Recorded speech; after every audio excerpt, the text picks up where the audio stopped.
सगळ्यांना वेगळी ओळख द्यायची गरज नाही आहे का, म्हणजे दुसरा ओळगावकर सर, तर त्यांच्या आपण इथे स्वागत करत आहोत. अतिशय दुर्लभ अशी दोन माणसं आपल्याला आज मिळाली त्या कार्यक्रमासाठी.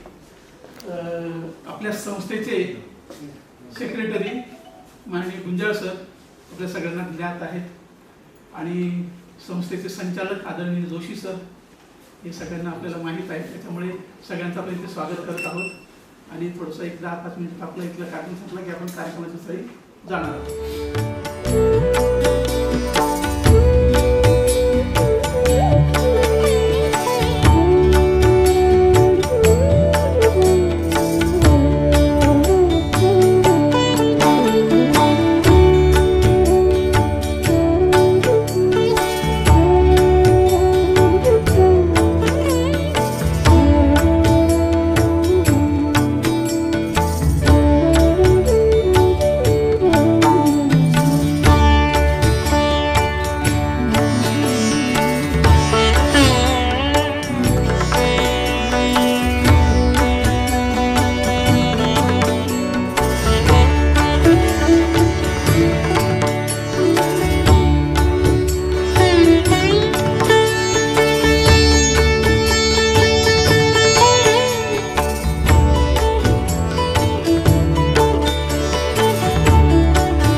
आणि महाराष्ट्रातील आघाडीचे लेखक, समीक्षक, विचारवंत आणि 89व्या अखिल भारतीय मराठी साहित्य संमेलनाचे अध्यक्ष माननीय प्राचार्य डॉक्टर श्रीपाद सबनीस सर,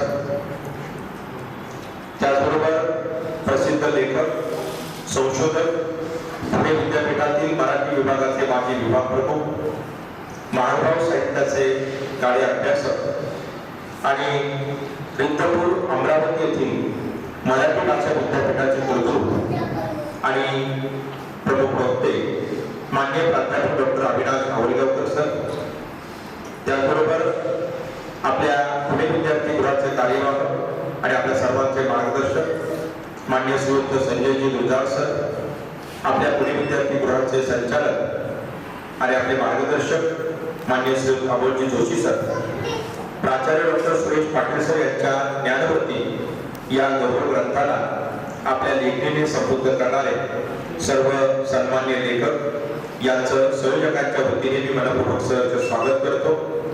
त्याचबरोबर या सोहळ्यासाठी पुणे विद्यार्थी गृहाच्या विविध शाखा म्हणजेच कला विज्ञान व वाणिज्य महाविद्यालयाचे प्राचार्य डॉक्टर संजय वागचौरे सर, सर्व प्राध्यापक आणि कर्मचारी वर्ग, अभियांत्रिकी महाविद्यालयाचे प्राचार्य डॉक्टर मनोज भालेराव सर आणि प्राध्यापक कर्मचारी वर्ग, आपल्या शिक्षणशास्त्र आणि संशोधन महाविद्यालयातील प्राध्यापक आणि कर्मचारी वर्ग यांचे मनपूर्वक सहर्ष स्वागत करतो. पुणे प्राथमिक विद्यामंदिर विभागाच्या मुख्याध्यापिका साठे मॅडम आणि सर्व शिक्षक कर्मचारी वर्ग यांच्यासह उपस्थित असलेल्या सर्व निमंत्रित, आमंत्रित आणि रसिक मान्यवरांचं या आगळ्या वेगळ्या प्रकाशन सोहळ्याच्या निमित्ताने मी सहर्ष स्वागत करतो. आणि या अतिथींच्या उपस्थितीमध्ये हा सोहळा संपूर्ण होणार आहे. या सोहळ्याचं वर्णन करताना एकच वाक्यात सांगायचं झालं तर हा नृत्य सोहळा आपण याची देही याची डोळा अनुभवणार आहोत. या सोहळ्याला उपस्थित असलेले अतिथी पाहुणे यांचा अल्प परिचय स्वागत करणार आहे.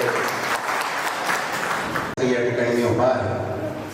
आदरणीय प्राचार्य डॉक्टर सुरेश पाटील सर यांनी लेखन केलेल्या पुस्तकांच्या प्रकाशन समारंभाप्रसंगी व्यासपीठावर उपस्थित असलेले सर्व मान्यवर आणि या समारंभाचे साक्षीदार होण्यासाठी सभागृहामध्ये उपस्थित असलेले सर्व साहित्यप्रेमी, आपल्या सर्वांचे गौरव ग्रंथ समिती, प्रज्ञा प्रकाशन आणि पीव्हीजी ज्ञान संकुलातील सर्व घटकांच्या वतीने पुन्हा एकदा मनपूर्वक स्वागत.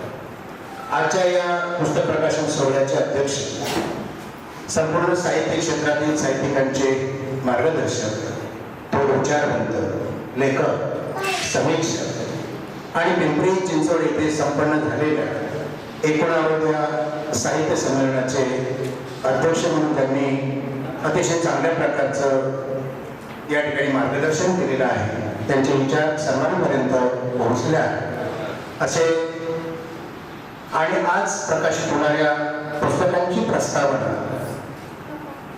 लेखन करून आदरणीय पाटील सर यांना आशीर्वाद देणारे प्राचार्य श्री श्रीपाद सबनी सर यांचं मी मनपूर्वक स्वागत करतो. संत ज्ञानेश्वर ते भारतातले डॉक्टर बाबासाहेब आंबेडकर या वैचारिक ग्रंथापासून व्रतस्थ कमलकांत वडनेकर वर्गग्रंथ असे एकूण 62 वैचारिक ग्रंथांचे या ठिकाणी लेखन केलेलं आहे. अनेक ललित साहित्य निर्माण केलं आहे. सरांनी अखिल भारतीय मराठी साहित्य संमेलन, राष्ट्रीय बंधुता संमेलन, नव आंबेडकरवाद आणि पहिले जागतिक आंबेडकरवादी संमेलनांची भाषणे लिहिलेली आहे. सरांनी वाङ्मयावर आधारित 11 ग्रंथांचं लेखन केलेलं आहे. या सर्व लेखन कार्याबद्दल सरांना महाराष्ट्र शासनाचे अनेक पुरस्कार त्या ठिकाणी मिळालेले आहेत. त्यापैकी प्रियदर्शनी गांधी, नारायणजी सुर्वे, महात्मा ज्योतिबा फुले, आपल्या राज्याचा नामवंत असा यशवंतराव चव्हाण राज्य पुरस्कार असे एकूण मानाचे 33 पुरस्कार सरांना मिळालेले आहेत. सन्मानित करण्यात आले. सुमारे 41 विविध साहित्य संमेलनांचे अध्यक्षपद भूषवणारे पहिले साहित्यिक आहे. 51 साहित्य संमेलनाचं उद्घाटन करण्याचा बहुमान श्रीपाद सबनी सरांना त्या ठिकाणी मिळालेला आहे. आदरणीय कविवर्य कृष्णानंद दादासाहेब शिरवाडकर यांनी आजच्या अध्यक्षांबद्दल जे लिहिलेलं आहे ते या ठिकाणी सांगतो. डॉक्टर सबनी सर म्हणजे प्रागतिक भूमिका असलेले विचारवंत आहे आणि डॉक्टर गंगाधर प्रांतावडे यांनी तर सबनी सर राज्याच्या बुद्धिप्रमाणवादी प्रवाहातील एक सशक्त नाव, साहित्य, समाज, राजकारण आणि संस्कृती यांची मूलभूत चिकित्सा हा त्यांचा लेखन धर्म, प्रकट मांडणी हा त्यांचा स्वभाव आणि वैचारिकतेला नवा आशय व नवे अक्षर उद्गत देणारे अधिष्ठान आहे.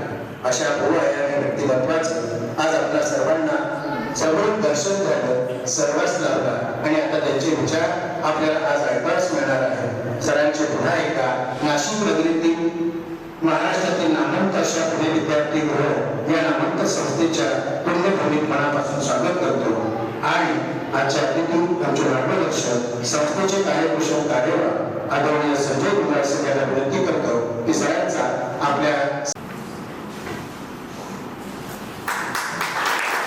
राजा साहित्य प्रेमी पिंपरी चिंचवड येथे झालेल्या साहित्य संमेलनामध्ये सहभाग नोंदवला होता. त्यावेळेस त्यांचे विचार त्यांना निश्चितच ऐकायला मिळाले असतील. धन्यवाद सर. यानंतर आपल्या दुसरे अतिथी आजच्या कार्यक्रमाचे प्रमुख पाहुणे आणि आज प्रकाशित होणाऱ्या सर्व पुस्तकांना ज्यांच्या विचारांची पाठराखण लाभली आहे असे डॉक्टर अविनाश अमृतावकर सर यांचे आपल्या सर्वांच्या वतीने मी पुन्हा एका मनापासून स्वागत करतो. सर MA, MP आणि मराठी विषयात PhD आहे.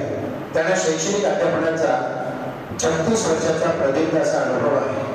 प्रारंभी सर अहमदनगर महाविद्यालयात मराठीचे प्राध्यापक आणि विभाग प्रमुख म्हणून त्यांनी काम केले. त्याचबरोबर आजवर सरांची 17 पुस्तके प्रकाशित झाली असून 2 पुस्तके प्रकाशनाच्या मार्गावर आहेत. ग्रंथालग्रंथ 24 लेख प्रसिद्ध झालेले आहेत तर 70 प्रकाशित शोध निबंधांचे प्रसिद्ध आहे. त्यांच्या शैक्षणिक कार्याचा विचार करून महाराष्ट्र शासनाने सध्या रिद्धपूर अमरावती येथे मराठी भाषा विद्यापीठाच्या कुलगुरूपदाची निवड केलेली आहे. ही आपल्या सर्वांच्या आणि महाराष्ट्रातील सर्व रसिकांच्या दृष्टीने आणि साहित्यप्रेमीच्या दृष्टीने एक अभिमानाच्या विद्यापीठाची गोष्ट आहे असे प्रमुख अतिथी डॉक्टर आवळगावकर सरांचा देखील माननीय संजय गुंजाळ सर यांनी यथोचित सन्मान करावा अशी मी त्यांना विनंती करतो.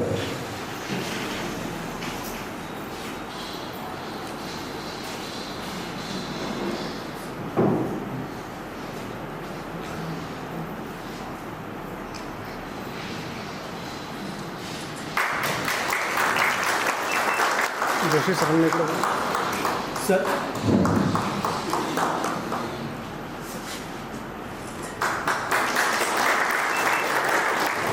साहित्य रसिकांनी थँक्यू सर.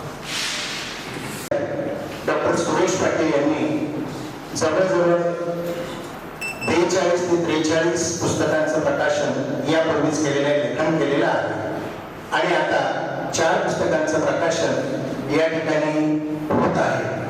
आणि हे प्रकाशन माझ्या या प्रांगणातच व्हावं हा माझ्या दृष्टीने आणि माझ्या संस्थेच्या दृष्टीने अभिमान आहे.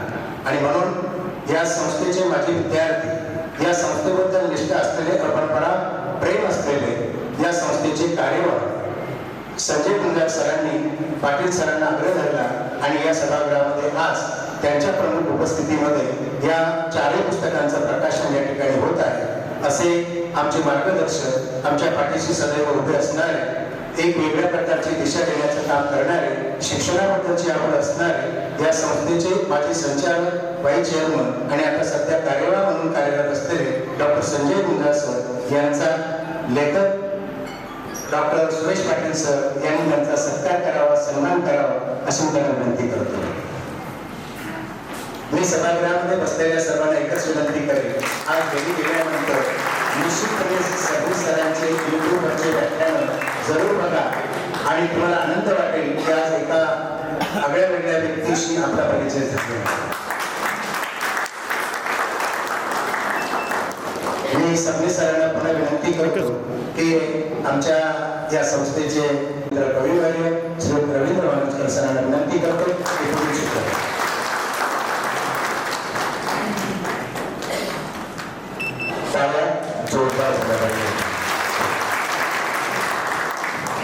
धन्यवाद सर. मान्यवरांना नक्कीच आपण आता ग्रंथांच्या प्रकाशन सोहळ्याकडे वळूया.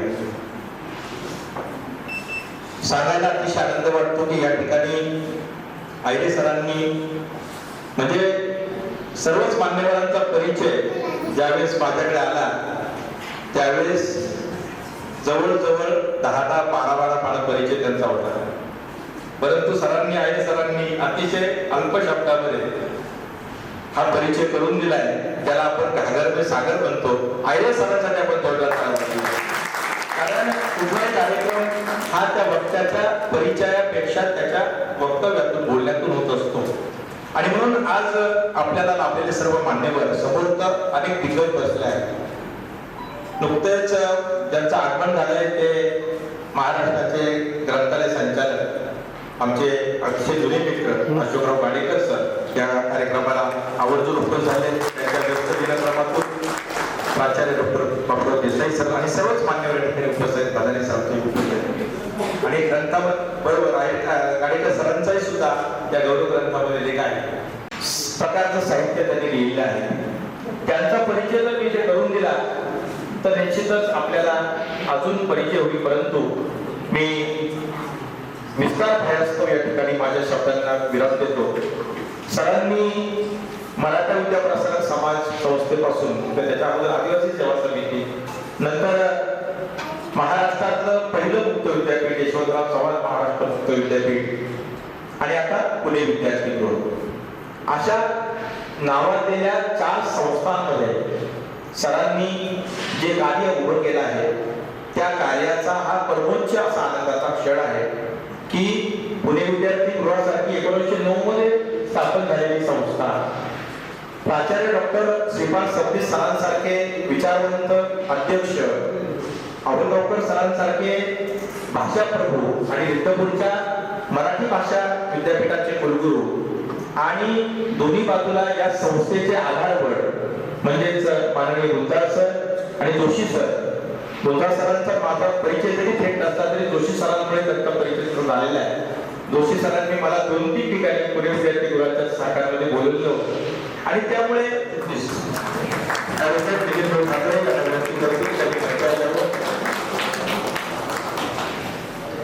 मी सर्वप्रथम त्यांचं स्वागत करतो.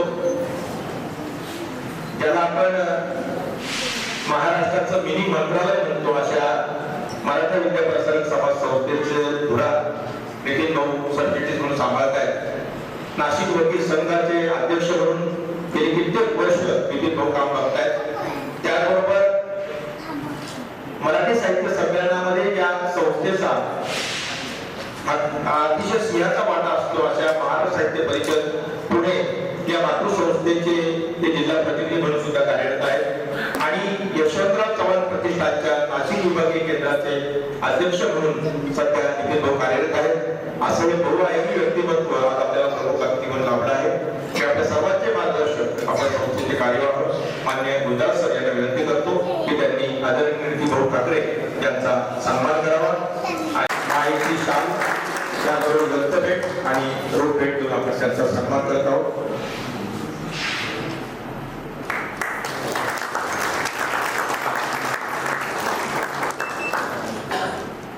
धन्यवाद. Thank you sir. Karmaveer advocate Babaji Thackeray यांचा समर्थ वारसा पुढे चालवणारे नितीनभाऊ ठाकरे. धन्यवाद. प्रकाशन सोहळा संपन्न होत असताना आपण आत्मकथन जे आहे हिवर भाग 1 त्याचं प्रकाशन सर्वप्रथम करणार आहोत. अवसरग्रस्त परिसरात आढळणारी हिवर ही वनस्पती, तिचं अस्तित्व आणि चिवटपणा यामुळे ती सर्वत्र जगण्याची लढाई लढण्यासाठी जी माणसं काम करतात त्यांच्यासाठी एक आदर्श असं उदाहरण असलेली हिवर वनस्पती आहे. हिवर आणि एंकर या दोन्ही वनस्पती अशा आहेत की ज्या दुष्काळग्रस्त किंवा अवसरग्रस्त भागात विशेषतः सरांचा जो माळमाथा परिसर आहे त्या परिसरामध्ये या वनस्पती असतात आणि टिकतात. हे सर्व मान्यवरांना विनंती करणार आहे की त्यांनी हिवर या आत्मकथनाचं प्रकाशन करावं. प्रज्ञा प्रकाशन जोरदार पुस्तक प्रकाशन म्हणजे पुस्तक म्हणजे आपला चालता बोलता इतिहास असतो आणि अतिशय अप्रतिम असं हे आत्मकथन आज आपल्या सर्वांच्या साक्षीने त्या ठिकाणी प्रकाशित होतं. जोरदार प्रकाशन आपल्या ठिकाणी संपन्न करूया.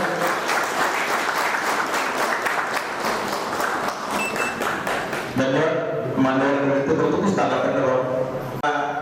लेखनाचा म्हणजेच डॉक्टर सुरेश पाटील सरांचा आत्मकथनाचा हा दुसरा भाग खरोखरच विविधांगी संस्कार, क्षमता, गुरुजनांच्या आठवणी, जीवनातील घटनाप्रसंगांचा प्राजळ इतिहास आणि प्रति विधाताईंची त्यांना मिळालेली समर्थ साथ या आपल्या सर्वांच्या साक्षीने या ठिकाणी त्याची ही आवृत्ती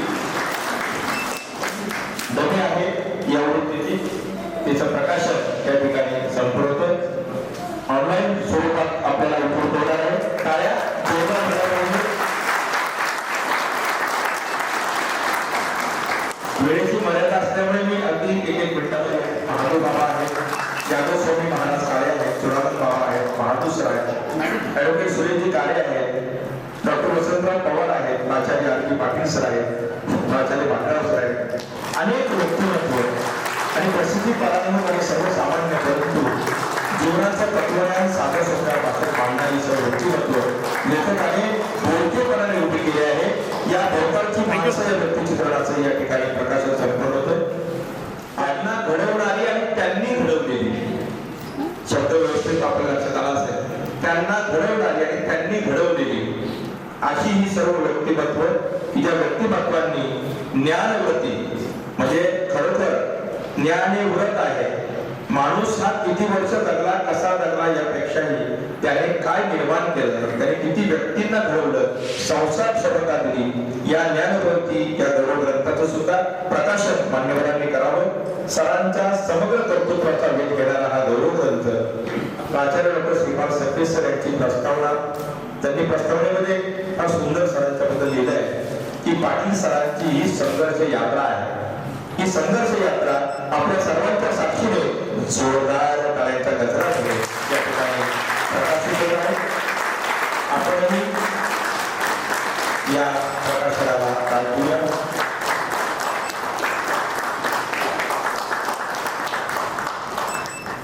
थँक्यू सर. धन्यवाद. मान्यवरांसाठी स्थानापन्न व्हावं.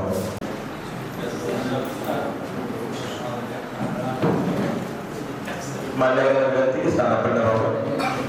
सुद्धा अधिक लेखकांनी या गौरव ग्रंथामध्ये डॉक्टर सुरेश पाटील सर यांच्या जीवन वार्तावर प्रकाश टाकला आहे. या सर्वांच्या वतीने प्राथमिक स्वरूपामध्ये प्राध्यापक गिरीश जोशी सर यांनी अतिशय उत्तम अशी मांडणी या ग्रंथात केली आहे. त्यांना विनंती करतो की त्यांनी मोजक्या शब्दामध्ये आपल्या वेळेच्या मर्यादेमध्ये या ठिकाणी आपले विचार ठेवायचे. नमस्कार. आदरणीय पाटील सर, पाटील मॅडम, स्टेजवरचे मान्यवर आणि उपस्थित सरांचे सर्व आप्तजन आणि स्वरूप, खरं तर या सगळ्या विवत्सतेमध्ये बोलताना आज माझी अवस्था विपत्पूर मे भवती अशा गुणासारखी झालेली दिसून येते. परंतु एक आधार आहे की आई वडील कितीही पंडित असले तरी आपल्या बालकाचे होते बोल त्यांना कौतुकास्पदच वाटत असतात. या न्यायाने बळ धरून मी थोडंफार भाष्य करत आहे. आज आपल्याला दिसून येतं की पाटील सरांच्या कर्तृत्वाबद्दलचा गौरव ग्रंथ इथे प्रकाशित झाला. आपल्या भूमीचं एक वैशिष्ट्य, विशेषतः महाराष्ट्र भूमीचं एक वैशिष्ट्य सांगता येतं की आपण दिलखुलासपणे कोणाची स्तुती तोंडीही करत नाही आणि लेखीही करत नाही. परंतु इथे लेखी स्वरूपात हा ग्रंथ उपलब्ध झालेला आहे. याबरोबर सरांचं कर्तृत्व आपल्या लक्षात येतं. सरांनी आयुष्यभर जी माणसं जोडली, त्या जोडलेल्या माणसांचं एक सरांबद्दलची ओढ, आपुलकी ती या ग्रंथातून साकार झालेली दिसते. आणि चरित्राचा वापर स्वतःची भूमिका स्पष्ट करण्यासाठी केला जातो. चरित्र लेखनाचा मापदंड कार्लाईलचं वाक्य आपल्याला दिसून येतं, पेंट मी ॲज आहे, जसा मी आहे तसं माझं चित्रण तुम्ही करा. आणि सरांनी आत्मचरित्रामध्ये जे भागात्मक प्रकाशित झालेलं आहे त्यामध्ये फक्त तटस्थपणे आत्मनिरीक्षण आणि आत्मपरीक्षण केलेलं आपल्याला दिसून येतं. मराठीमध्ये चरित्र ग्रंथ, आत्मचरित्र ग्रंथ उदंड परंपरा असलेली आपल्याला दिसते. आणि अनेक जण स्वतःच्या वर्तणुकीचं स्पष्टीकरण म्हणून चरित्र वाङ्मय प्रकाराकडे वळलेले दिसतात. आपल्यालाही आठवत असेल की चरित्र एक 100-125 पानाचं किंवा त्याची प्रस्तावना 70-75 पानाची अशी ही चरित्र मराठीमध्ये असलेली दिसतात. किंवा कोण व्यक्ती असं का वागली हे मला अजूनपर्यंत कळलं नाही असेही प्रश्न निर्माण करणारी चरित्र आपल्या मराठी साहित्यात दिसतात.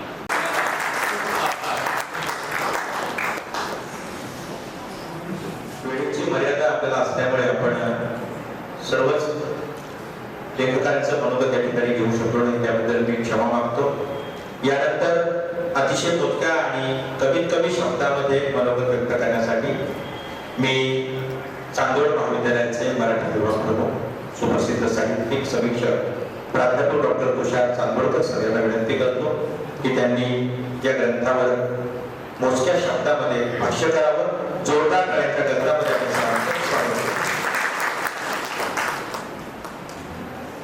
सन्माननीय व्यासपीठावर आदरणीय गुरुगुरु आवडकर सर, आदरणीय फडणवीस सर, लेखक स्वतः सुरेश पाटील सर, मला त्या पुस्तकाच्या संदर्भात बोलण्याची जी संधी दिली तिच्याकडे मुळामध्ये सुरेश पाटील सर आणि माझी पहिल्यांदा भेट होती. आम्ही 8 वर्षापासून फेसबुक मित्र आहोत. आम्ही एकमेकांना पाहिलं.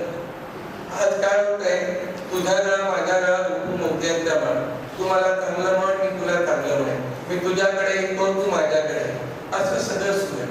आपण साहित्यामध्ये काहीतरी मूल्य म्हणतो. मला हा माणूस आवडला तो फेसबुक मधून आणि याच्यातून लोकांनी ऐकत होतो. एका खेड्यातून ग्रामीण भागातून वाटचाल करत यशवंतराव चव्हाण मुक्त विद्यापीठामध्ये एक चांगली प्रतिमा निर्माण करणारे सुरेश पाटील सर एक चांगला माणूसही आणि चांगला प्रशासक आणि चांगला लेखकही. उस्मानाबाद नेहमी असं म्हणायचे की एक चांगला लेखक आणि त्या लेखकाचा जीवन विचार हे दोन्ही हातात हात घालून चालले पाहिजे. काही वेळा लेखक म्हणून एखाद्याची उंची फार मोठी असते आणि व्यक्तिगत जीवनात ती फार खोजी असतात. पण सुरेश पाटील सरांच्या जीवनामध्ये पण एक चांगला माणूस आहे आणि एक लेखक म्हणूनही मला चांगलं वाटलं. आणि म्हणून मी स्वतःहून त्यांना म्हटलं मला तुमची पुस्तकं आवडली. त्यांनी मला पीडीत पाठवली. ती 4 पुस्तकं जी आहेत त्याचं 10 मिनिटं दांडोळा घेणं फार कठीण, पण मला जी काही पैलू जाणवली त्या ठिकाणी मी मांडू इच्छितो.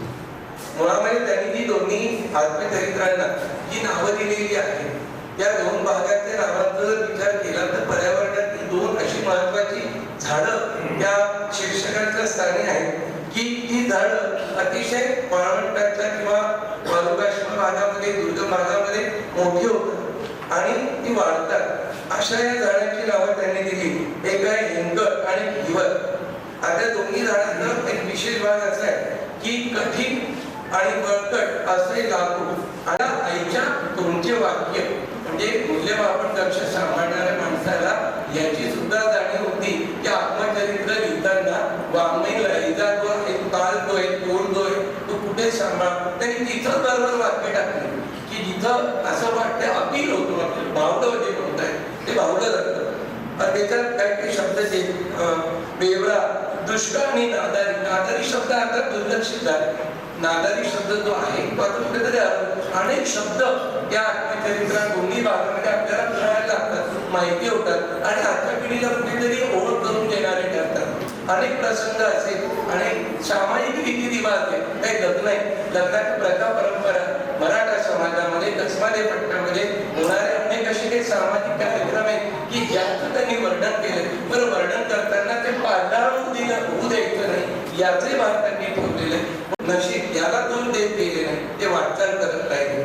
एक इंटरव्ह्यू आहे, संसार चालक अतिशय मठ्ठ, त्याला जाहिरात काय आलेली माहिती नसते आणि तो त्यांचा अपमान करून पाहतो, पण तू ते त्याला हसून सांगतात की साहेब जाहिरात आली होती, मी जाहिरातीनुसार बाकीचे त्यांना दाबण्याचा प्रयत्न करतो. आयुष्यामध्ये जिथं बोलायचं तिथं ते बोलत राहिले, जिथं शांत राहायचं तिथं ते शांत राहत राहिले. तळकपणा आणि मऊपणा हा दोन्ही वृक्षांचा त्यांच्या व्यक्तिमत्वामध्ये कुठेतरी दिसला. म्हणून पर्यावरण आणि माणूस याचा एक अभेद्य नातं कुठेतरी आत्मचरित्राच्या शीर्षकापासून आणि आतल्या आणि बाह्य भागापासून शेवटपर्यंत मेळ साधत जातं. आणि दोन ग्रंथांबद्दल म्हणायचं झालं तर त्यांनी एक व्यक्तिचित्रणात्मक लेखन केलेलं आहे. त्याच्यात बऱ्याच व्यक्तिचित्रणात्मक लेखन. ललित गद्य हा एक मराठीतील वाङ्मय प्रकार आहे. त्याला फॉर्मलेस फॉर्म म्हणतात, त्याला कोणताही आकृतिबंध नसतो. ललित गद्यामध्ये येणारं हे व्यक्तिचित्रणात्मक लेखन हे सुद्धा एक एक व्यक्तिमत्वाला ठासी आणि ठसठशीतपणे आपल्याकडे उभं करतं. आणि गौरव ग्रंथाबद्दल अधिक काय सांगायला पाहिजे. ग्रंथाच्या भाषेमध्ये समारोप करतो. बैठकीचा हात किनारा, दो गणिता वायदा, तारवादा आला, अलविदा अलविदा. एका चांगल्या लेखकाला, एका चांगल्या माणसाला नमस्कार करतो आणि आपली मैत्री वृद्धिंगत होईल अशी अपेक्षा करतो आणि समारोप करतो. जय हिंद, जय महाराष्ट्र. त्याबद्दल 10 मिनिटात बोलणं म्हणजे घागरभर सागर. आणि चांदोडकर सरांसारख्या एका मुरलेल्या वक्त्याने या पुस्तकावर भाषण केलं. धन्यवाद. हिंदीतले श्रेष्ठ कवी सोहनलाल द्विवेदी असं म्हणतात कि लहरों से डरकर नौका कभी पार नहीं होती, कोशिश करने वालों की कभी हार नहीं होती, और कुछ करने के बगैर किसी की जय जयकार नहीं होती. तुमच्या लक्षामध्ये आला असेलच की मी कोणाबद्दल बोलतोय. आजचे उत्सवमूर्ती माननीय प्राचार्य डॉक्टर सुरेश पाटील सर यांनाच मी आता विनंती करतो की त्यांनी आपलं मनोगत या ठिकाणी व्यक्त करावं. जोरदार टाळ्यांच्या गजरामध्ये 45 पुस्तकं अशी 45 पुस्तकं सरांच्या नावावर आहे आणि म्हणून त्यांचा पुन्हा एकदा जोरदार टाळ्याने सन्मान करू.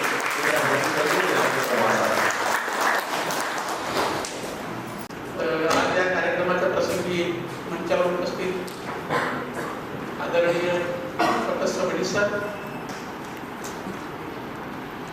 त्यांच्याबद्दल परिचय करून दिला. बोलावं तेवढे कमी आहे, फार बोलणार नाही. त्यानंतर आजचे दुसरे एक आपले मोठे पाहुणे आणि विद्यापीठ विद्यापीठ सुरू झालं, मराठी भाषा विद्यापीठाचे कुलगुरू डॉक्टर अविनाश होलगावकर. नाशिक जिल्ह्यामध्ये ही एक अग्रगण्य संस्था आहे किंवा मी ज्या संस्थेमुळे आज मी उभा आहे त्या संस्थेचे सरचिटणीस, त्या संस्थेत मी काही दिवस काम केलेलं आहे. सरचिटणीस आदरणीय ॲडव्होकेट साहेब, या संस्थेचे आपण त्याबद्दल बघतोय हा इतक्या कमी कालावधीमध्ये त्यांनी कायापालट केला. त्यांचे पूर्ण सूत्रधार, मुख्य सूत्रधार आणि पुणे विद्यापीठाचे आदरणीय कार्यवाहक त्या संस्थेचे दुसरे एक आदर्शस्तंभ आदरणीय जोशी सर.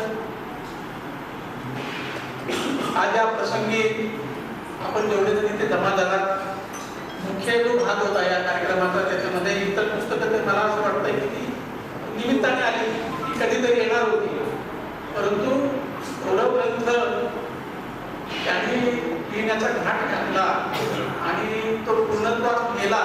अशी जी 50 माझी प्रेमाची माणसं आहेत ती मी त्यांच्या फक्त ऋणातच राहू इच्छितो. अशी 30-50 जण इतर साहित्य नसतील आणि काही नाव जे माहिती तर मला माफ करा. सगळे मित्र समितीमध्ये जे प्रमुख म्हणून काम करत होते, आमचे पठाडे सर, माळी सर, अशोक तात्या आणि जी सगळी मंडळी आहे प्रज्ञा प्रकाशन संबंधित, त्या सगळ्यांचं मी नाव घेऊन पुढे बोलणार आहे. वेळ खूप आहे, आपल्याला मुख्य पाहुण्यांचं ऐकायचं आहे, जास्त वेळ होऊ नये याची मी काळजी करतोय. मित्रांनो, याचे जे बरेच जण म्हणतात की आज 4 पुस्तकं माझी प्रकाशित होत आहेत, तर 4ही माझी नाही आहे. चौथं जे आहे सगळ्या टीचरांचं आणि सगळ्या विद्यार्थ्यांचं, त्यांच्या नेहमीपणाचं त्यांचं ते योगदान आहे.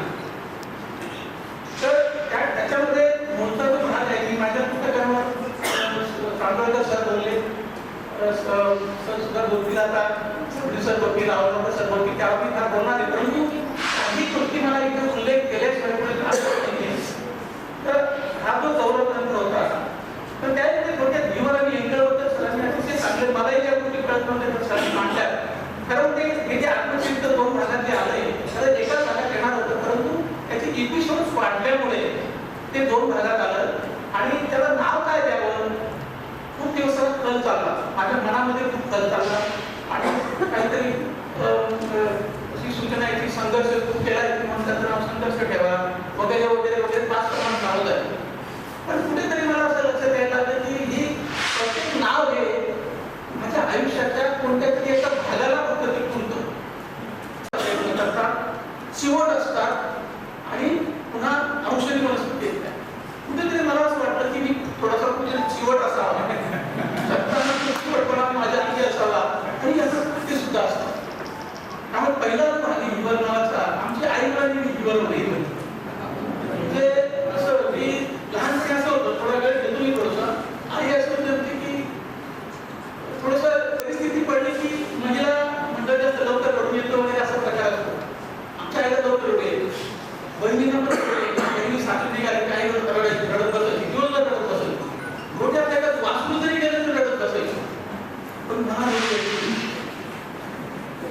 त्यावेळेला मला ती म्हणायची की ती नुसता हिवर येते, नुसता कठोर आहे, तुला रडू येत नाही म्हणजे तू एकदम कठोर आहे.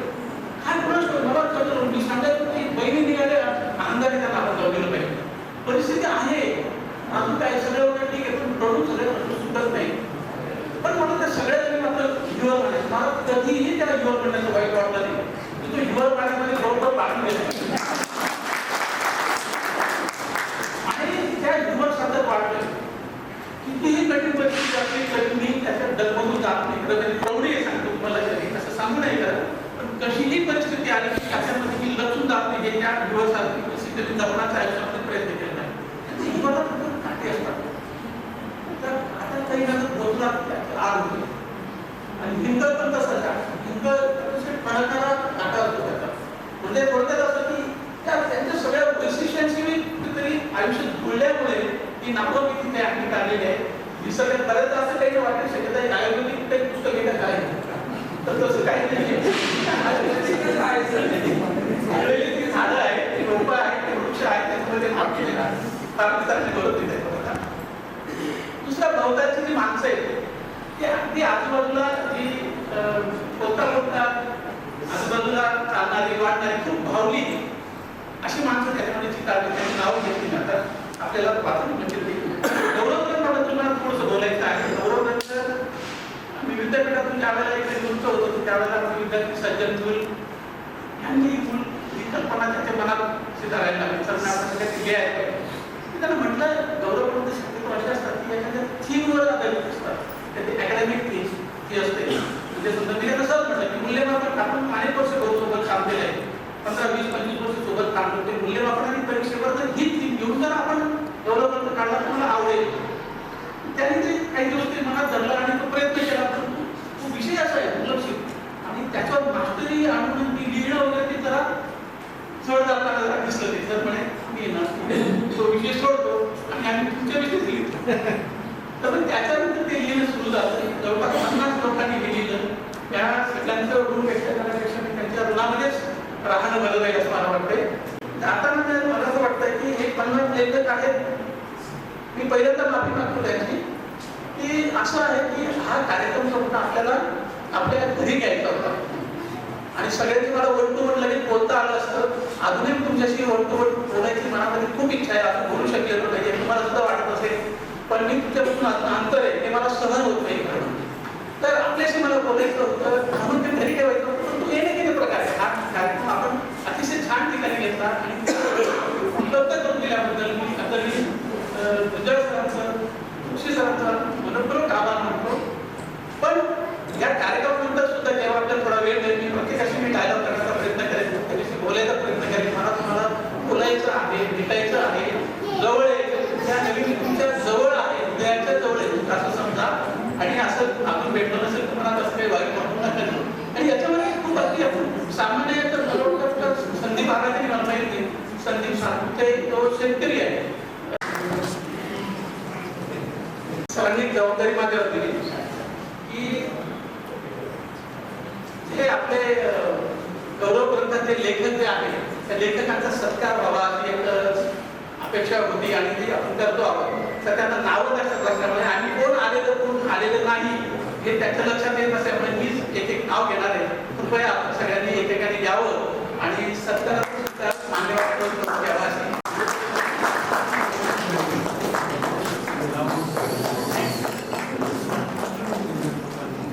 धन्यवाद सर.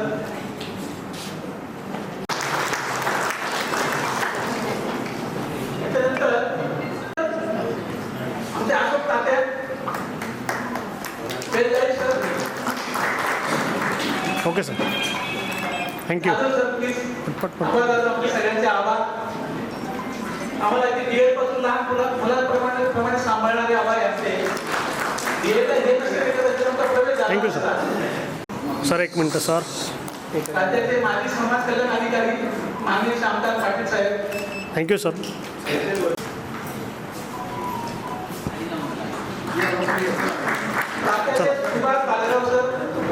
माझे विद्यार्थी अशोकजी गाडेकर पुढे आमचे गाववाले आणि शेजारी प्राध्यापक के चव्हाण सर, आदरणीय प्राध्यापक गिरीश जोशी सर,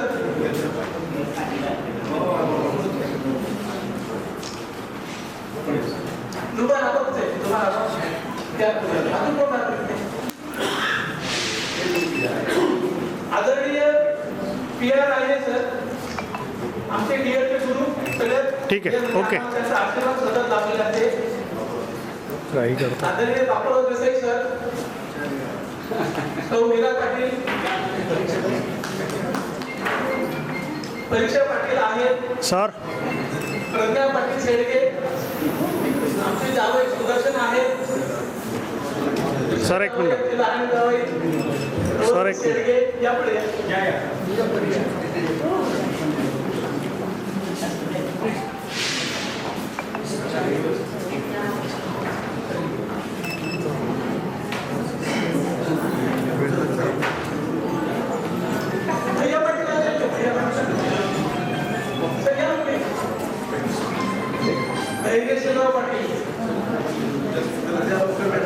आमचे मातन सुरू जे होते बाळासाहेब पाटील, बाळासाहेब पाटील ओके.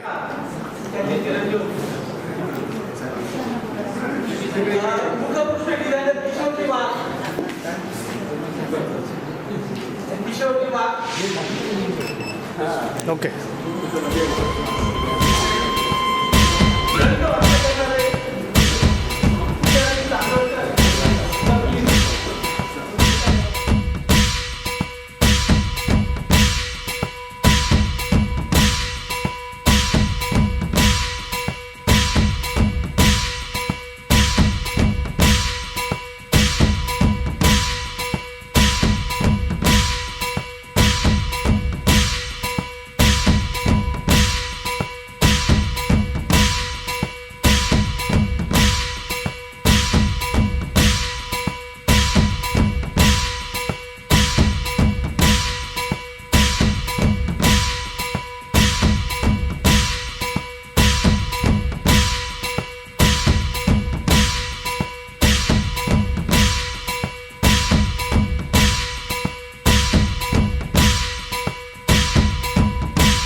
आता एमएडचे विद्यार्थी एक मिनिट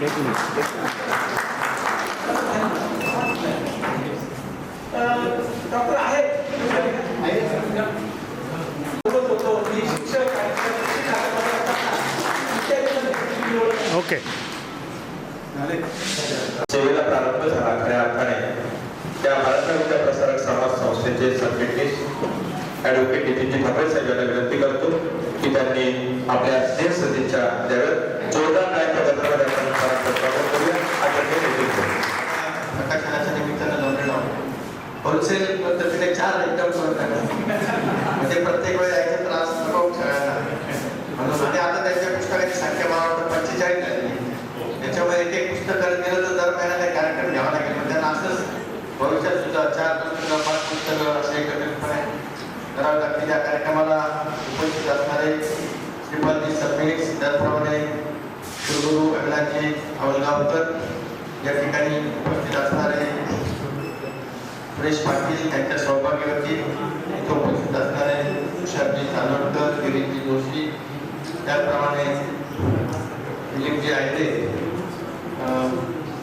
या ठिकाणी मंचावर असणारे अमरजी जोशी, संजयजी गुंजा, सभागृहामध्ये उपस्थित असणारे सर्व मान्यवर बंधू भगिनी आणि मित्रांनो, मी सर्वप्रथम पाटील सरांना मनापासून धन्यवाद देतो.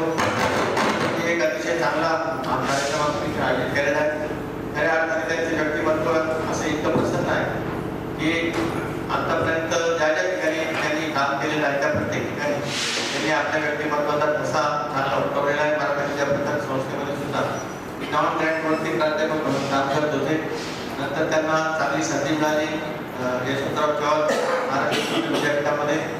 तिथे सुद्धा त्यांनी त्यांच्या कार्याचा ठसा अतिशय प्रभावीपणे राबवलेला आहे. तिथनं सेवानिवृत्त झाल्यानंतर आता पुणे विद्यार्थीगृहाच्या इथे ते कार्यरत आहेत. म्हणजे त्यांना सतत काम करण्याची त्यांची जी काही प्रवृत्ती आहे ती मला वाटतं त्यांना शेअर करून ठेवते. आणि आमच्या संस्थेमध्ये ते काही काळ कार्यरत होते. मला सुद्धा बऱ्याच वेळा सरांचं मार्गदर्शन ते लाभत असतं आणि म्हणून त्या निमित्तानं मी त्यांना मनपूर्वक शुभेच्छा देतो. त्यांनी असं सतत आनंदी राहावं, अनेक पुस्तकांच्या प्रकाशनाचे होत राहावे आणि त्या प्रत्येक पुस्तकाच्या कार्यक्रमाला आम्हाला बोलवत राहावं असे मनपूर्वक शुभेच्छा देऊन माझे 2 शब्द सांगतो. धन्यवाद सर. सन्माननीय नितीन भाऊ, आपण मोजक्या शब्दामध्ये या सोहळ्याला सदिच्छा दिल्या. प्रमुख वक्ते माननीय प्राध्यापक डॉक्टर अविनाश आवलगावकर सर, मराठी भाषा विद्यापीठाचे पहिले कुलगुरू होण्याचा मान त्यांना लाभलेला आहे. अमरावतीच्या लेखपूर या ठिकाणी हे विद्यापीठ आहे आणि आपल्या सर्वांना माहिती आहे की मराठी साहित्याचा प्रारंभ हा महानुभाव साहित्याने झालेला आहे. आद्यकवी मुकुंदराज यांचा विवेक सिंग असेल किंवा आद्यकवी महदंपाचे ढवळे असतील किंवा चिवगावची गोष्ट असेल, हे महानुभाव वाङ्मय हे आपल्या मराठी साहित्याचं पहिलं वाङ्मय आहे. आणि म्हणून आज या विद्यापीठाचे कुलगुरू डॉक्टर अविनाशजी आवलगावकर सर हे प्रमुख वक्ते म्हणून आपल्याला लाभले. मी सरांना विनंती करतो की त्यांनी या ठिकाणी या कार्यक्रमाच्या निमित्ताने आपल्याशी संवाद साधावा. जोरदार टाळ्यांच्या गजरामध्ये सरांचं स्वागत करूया. अजूनही कुलगुरू डॉक्टर अविनाशजी आवलगावकर सर.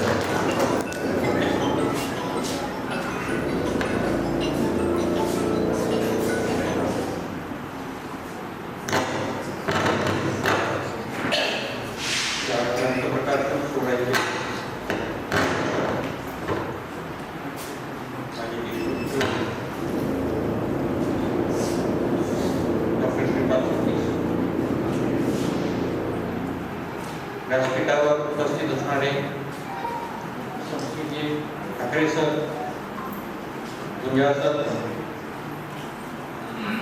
आणि अतिशय सत्कार मूर्ती माझे मित्र डॉक्टर सुरेश पाटील.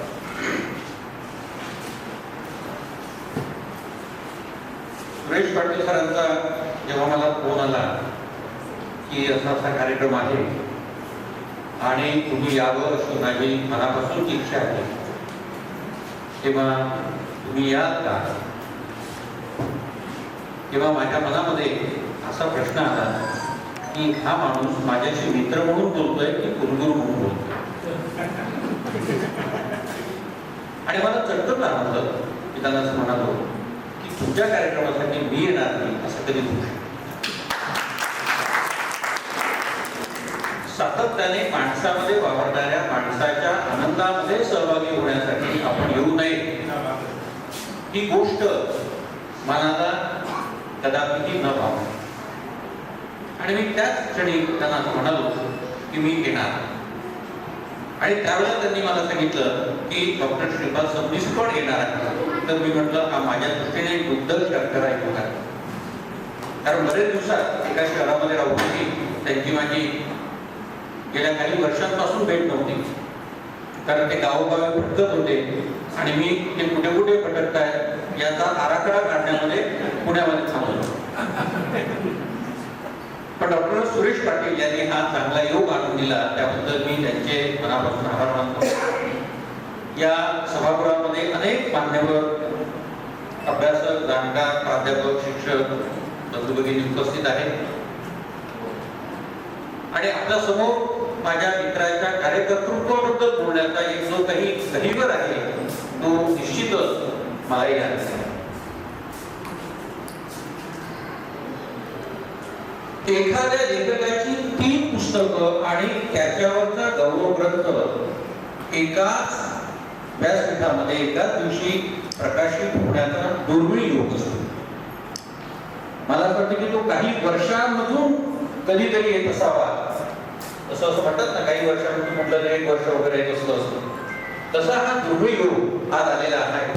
आणि या योगाचे मानकरी ठरण्याचं भाग्य आम्हाला लाभलं हा तुमच्या दृष्टीने अतिशय आनंदाचा भाग आहे. आपण त्याचे सर्व साक्षीदार आहात. मित्रांनो, या प्रामुख्याने 3 पुस्तकांच्या अनुषंगाने मी काहीशी मांडणी करणार आहे. हा मांडणी करायला वेळ नाही कारण अगदी सांगायचं असं की या पुस्तकाची पाठराखण करण्याचा मी प्रयत्न केला. पण ज्याची पाठ इतकी मजबूत आहे त्याची पाठराखण माझ्यासारख्या माणसाने करावं ही काही कदापि शक्य नाही. पण तो योग कधी मला आणून दिली.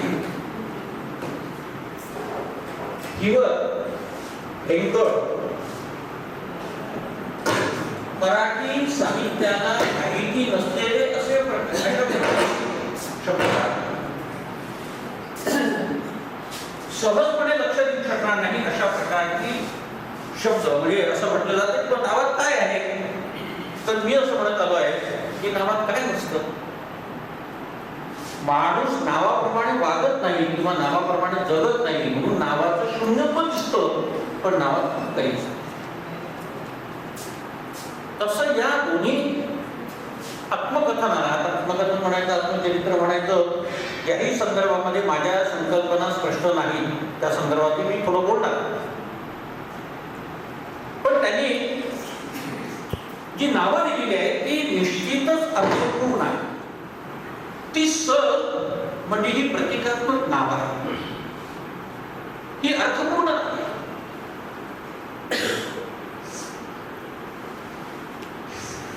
ते एकसारखं झाड असेल की ज्याच्यामध्ये चिकाटणी असं म्हणतात. जे चिवट आहे असं म्हणतात. माणसाचं जगणे असं चिवटच नाही करत. मला समर्थ रामदासांची आता इथे आठवण झाली. जगी सर्व सुखी असा कोण आहे विचारी मना तूच शोधून म्हणा. कोण सुखी आहे जगामध्ये आणि जे काही सुख आहे ते क्षणिक आहे. पण तरीही माणूस जगत असतो कारण तो चिवट आहे. म्हणजे तुमचा चिवटपणा हा धडाधडीशी आहे. पण सगळ्या माणसांचाच अखिल सृष्टीवरच्या मानवजातीचा जर विचार केला तर मनुष्य जातच मुळामध्ये चिवट आहे. आणि ती चिवट आहे म्हणूनच ती उत्तम जगू शकते कारण संकटावर मात करण्याची क्षमता त्यांच्यामध्ये पाटील सर मला सांगायला हरकत नाही की तुमचं हे आत्मचिंतन वाचत असताना मी मनातून खूपदा आदरलो आणि मनातून खूपदा दैवलो. लेखक जेव्हा लिहितो तेव्हा ती स्वची कथा असते, पण लेखकाची कलाकृती जेव्हा लिहून पूर्ण होत असते तेव्हा ती स्वेदरांची कथा असते, ती जनसामान्यांची कथा असते, जनसमूहाची कथा असते. आणि म्हणून तुमच्या असं लक्षात येईल की याचं सगळं सूत्र मी देणार नाही, वेळेच्या अभावी देणार नाही, पण हे वाचा.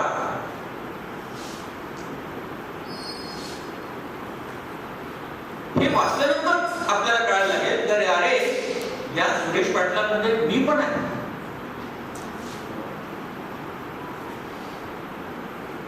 पण माणसाला बोलावं असं म्हणजे ही जी सगळी तिन्ही पुस्तकं आहेत ना याची नावं तुम्ही बघा. तिसरं जे ललित गद्य म्हणून ज्याचा उल्लेख आपण करू ते खरं म्हणजे त्याला ललित गद्यापेक्षा मी पुन्हा आत्मकथनच म्हणेल. त्याचं कारण की आत्मकथनामध्ये देखील अनेक माणसं सहवासामध्ये आलेली आहेत आणि भोवतालच्या माणसांमध्ये देखील अनेक माणसं सहवासामध्ये आलेली आहेत. या सबंध माणसांच्या जीवन व्यवस्थेचा एक शोध घेत घेत त्यामध्ये माझ्या अस्तित्वाचा कुठे कण सापडतो का याची जाणीव लक्षात घेण्याची भूमिका ही जेव्हा एखादा लेखक करतो आहे तेव्हा त्याचं चिंतन हे कुठल्या स्तरावर झालेलं. आत्मकथन किंवा आत्मचरित्र हे त्यांनी लिहावं ज्याला आत्मशोध घेता येत असतो.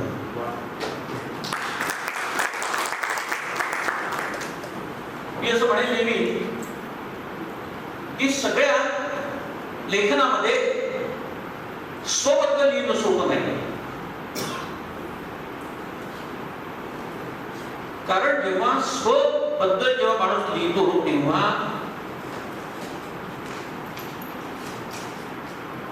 त्याला खूप काही विचार करावा लागतो की मी काय सांगावं आणि काय सांगू. माणसाला जो विषय बोलायला किती आवडतं याचा अनुभव मी एकटा घेतलेला आहे. बोलत होते आणि मुलगा हातामध्ये असलेल्या बिस्किटाचा पुडा कानाला लुटला आणि मला ते इतकं विलक्षण वाटलं तर त्याला त्याच्या पायात चपला पण होता की लहानसं बाळ होतं फक्त चालू शकत होतं बोलतो येऊन. पण तो किती अनुकरण करत होता की वडील फोनवर बोलत आहेत आणि हा फक्त मोबाईल सारखा तो कानाला बिस्किटाचा पुडा त्याला मी त्यांना म्हणत बघा काय गंमत आहे. तेव्हा अशी परिस्थिती अशी झालेली आहे की माणसं बोलत नाही आणि न बोलण्याचे परिणाम काय काय होऊ शकतात ते आपल्याला रोजच्या वृत्तपत्रांमधून किंवा कानावर येणाऱ्या घटनांमधून काढले लागतात आणि आपण अस्वस्थ होतो. माझं सगळं कोणाला तरी सांगावं असं वाटणं म्हणून मी म्हणालो ना की मला त्या सुरेश बरोबर अविनाश दिसत होता कारण जगण्याचं एक पाऊल कुठेतरी मागे कसं पडलेलं आहे. आणि त्यामुळे या आत्मशोधातून आपल्याला काहीतरी कळायला लागतं किंबहुना तुमच्या जीवनाच्या काही दिशा उलगडायला लागतात किंबहुना आपलं दुःख सुद्धा हलकं व्हायला लागतं. अरे आपण तसं जगलो नाही. सुरेश पाटलांसारखा एक विद्वान पंडित लेखक सुद्धा असंच जगलेलं आहे बरं. आणि खरं तुम्हाला सांगू तुम्ही असं जगला म्हणून ती खरं केला. तुम्ही जर लहानपणापासून उत्तम पलंगावर ऐश आरामात जगत आला असाल तर तुम्हाला जीवनाचं मूल्य कितपत कळालं असतं हा माझ्यासमोरचा प्रश्न. पण जेव्हा तुम्ही आईचं बोट धरून मालेगावच्या दिशेने चालायला लागता अतिशय सुंदर वर्णन केले.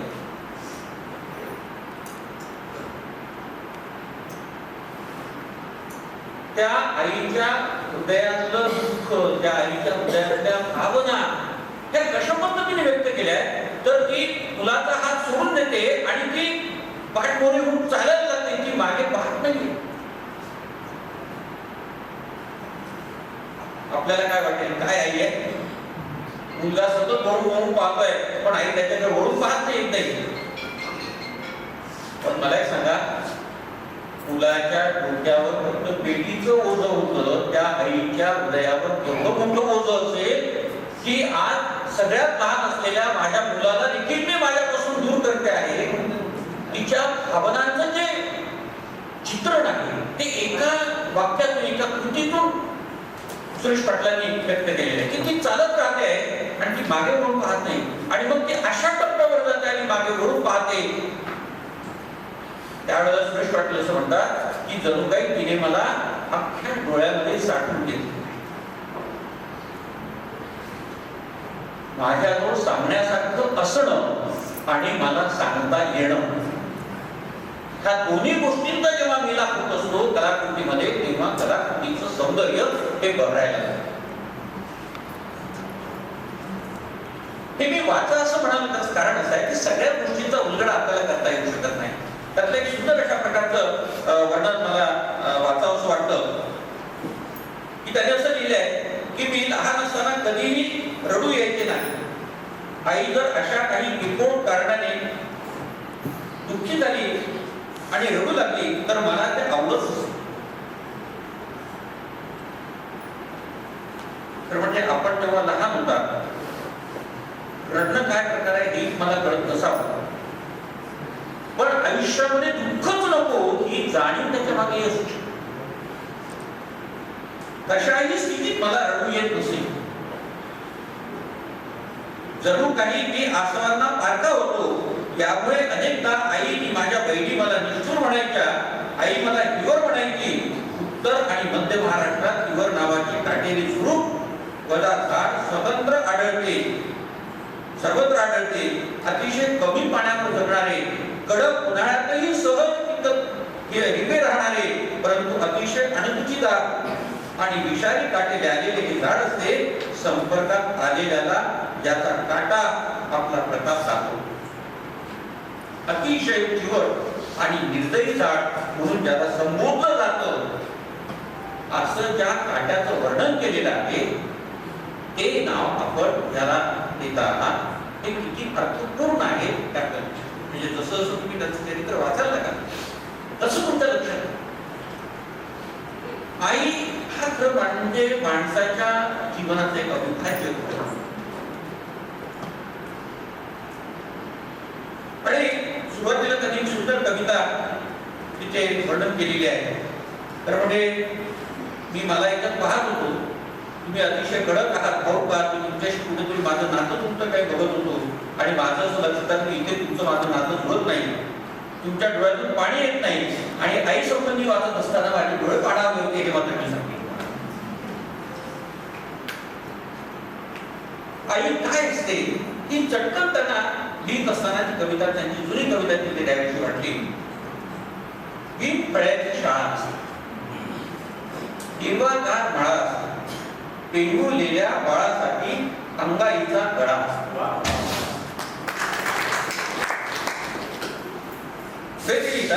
रेशमाच्या गोरपळीत थंडगार वारा असते, तहानलेल्या लेकरासाठी आकाशी घन निळा असते.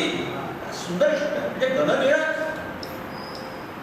आकाश, चंद्र आणि कृष्ण हे तिन्ही एकदम एका ओळीमध्ये ते घेऊन बसताय.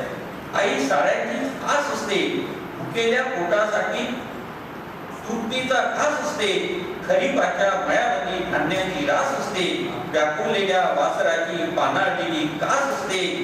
भरलेल्या दवामध्ये देवत्वाचा वास असते. आई असते चूल, कधी ऊब देणारी तर कधी थकथकणारी. काय सुंदर एक लक्षात. चुलीचं आणि आपलं नातं जे आहे ते फार वेगळं आहे.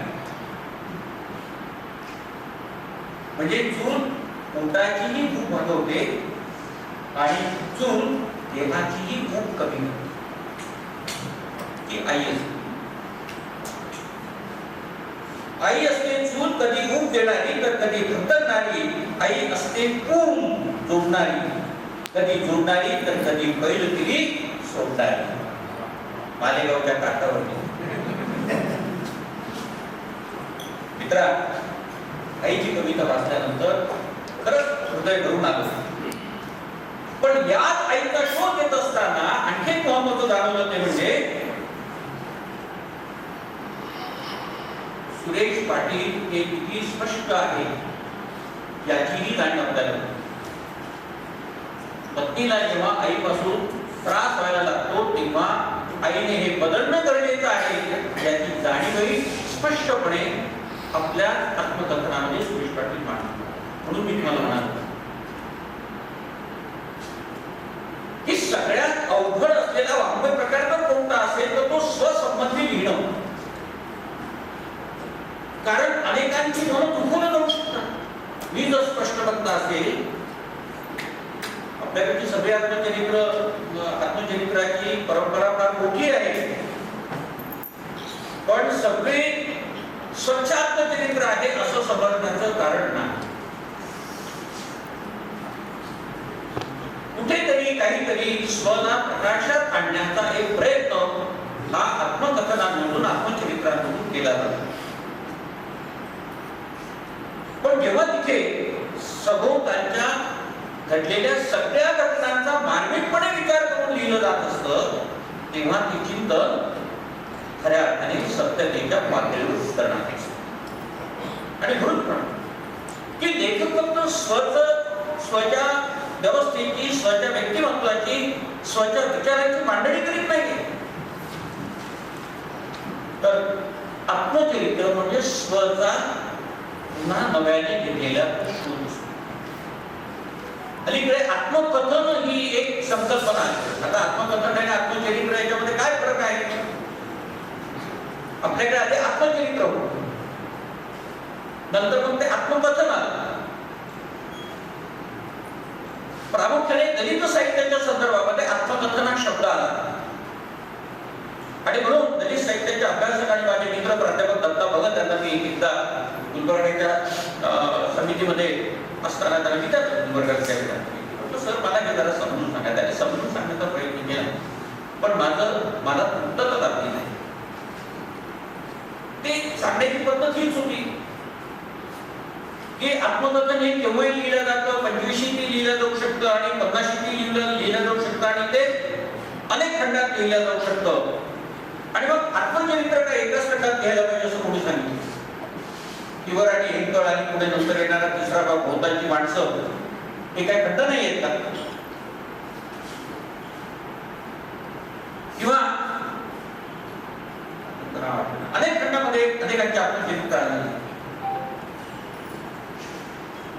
आत्मकथन म्हणा किंवा स्वकथन म्हणा किंवा आत्मचरित्र म्हणा, या तिन्ही शब्दांमध्ये एकच आहे, मी माझ्या संबंधी बोलणे, मी माझा तटस्थपणे शोध घेणे आणि समाजासमोर ते मांडणे. पण हे तटस्थपणे बोलता आलं पाहिजे असं म्हणाले. म्हणून मी इथे मला जे उल्लेख करावा वाटतो आहे की त्याच आईबद्दल जे आई माझ्या गळ्यात ताईत आहे, ती आई माझ्या बायकोच्या संदर्भामध्ये जर काही वेगळा विचार करीत असेल आणि तिला जर तिच्यापासून त्रास होत असेल तर मी आईपासून वेगळं राहायला पाहिजे. कारण बायको आली म्हणून आईवरचं प्रेम कमी झालं ही जी आपल्या समाजामध्ये बसलेली एक ओळ आहे ना, ती नाही.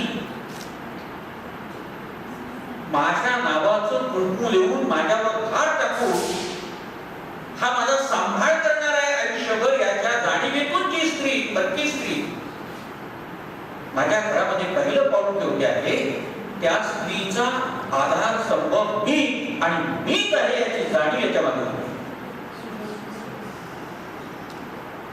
आणि म्हणून या जबाबदारीला थोडा जरी तडा जात असेल तर तिथे मी आईलाही स्वीकारणार नाही. ही जी जाणीव आहे ती फार महत्वाची आहे.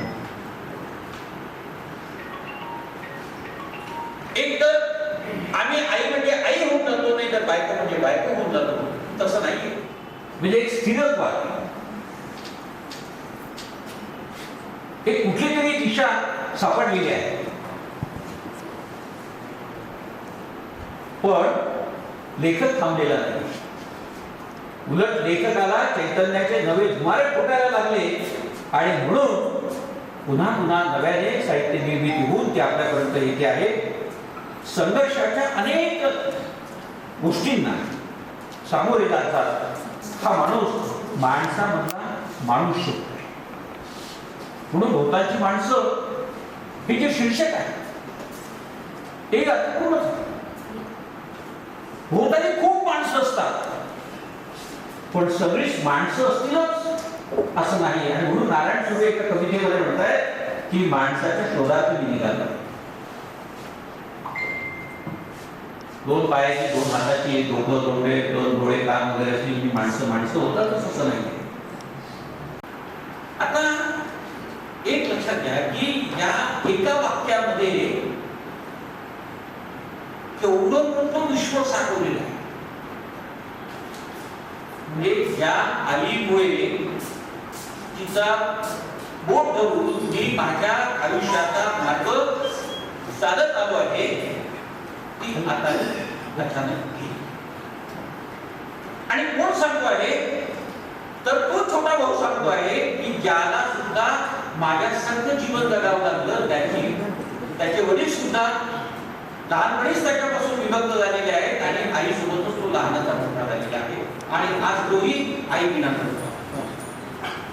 अशी साधारण असणारी किती किंवा बाळूची दिवाळी छोटस प्रसंग, पण लहानपणी फार नसणं आणि कोणामध्येच फटाका फुटणं आणि झालेली अवस्था आहे चित्र.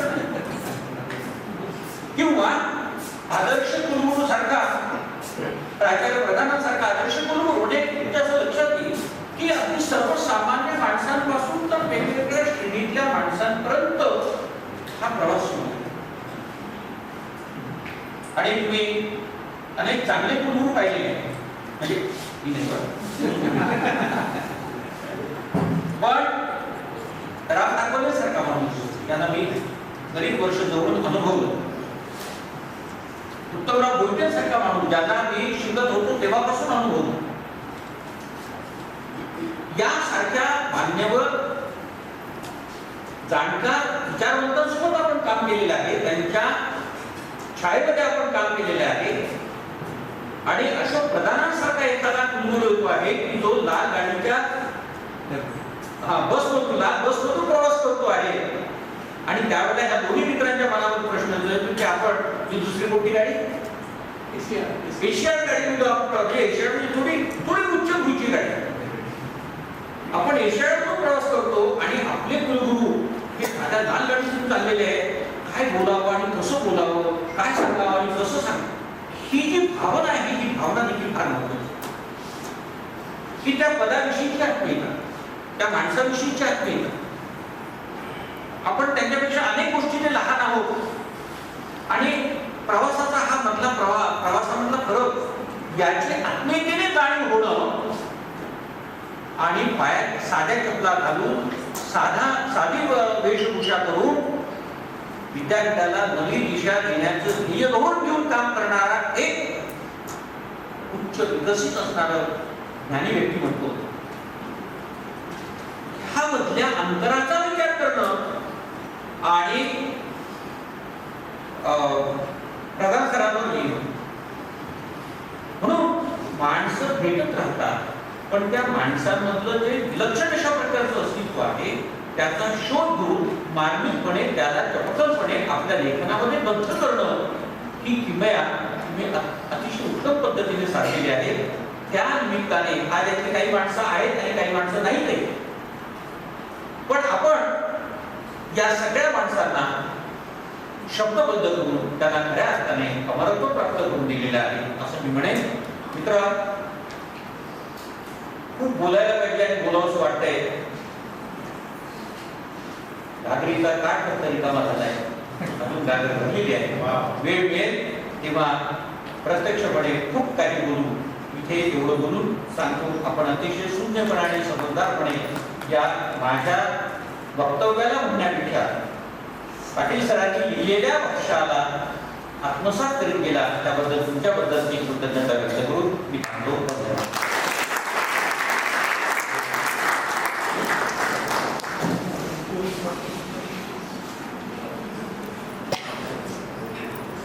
भरभरून उंदळ वाहे तरी रीती रीती का वाटे शब्दात बोलत्या सांगू जे आता आतुनी दाटे. सरांनी अतिशय मोजक्या शब्दामध्ये आपले विचार या ठिकाणी ठेवले.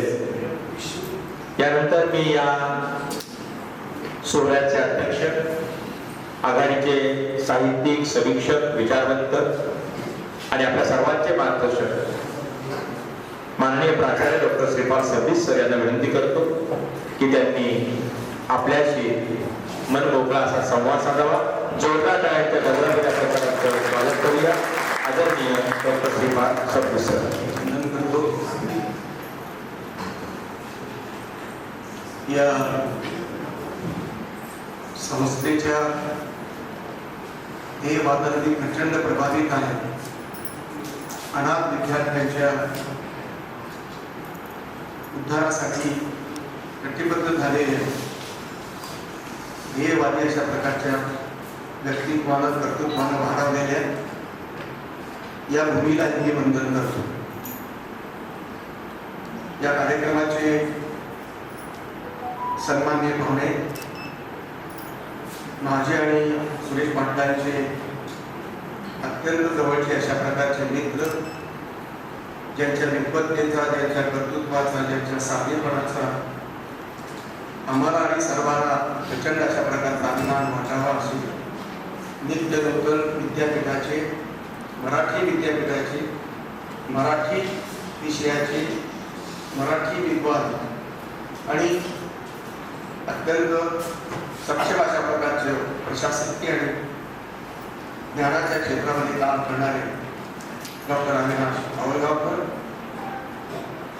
या संस्थेचे चिटणीस, ज्यांच्या नेतृत्वाखाली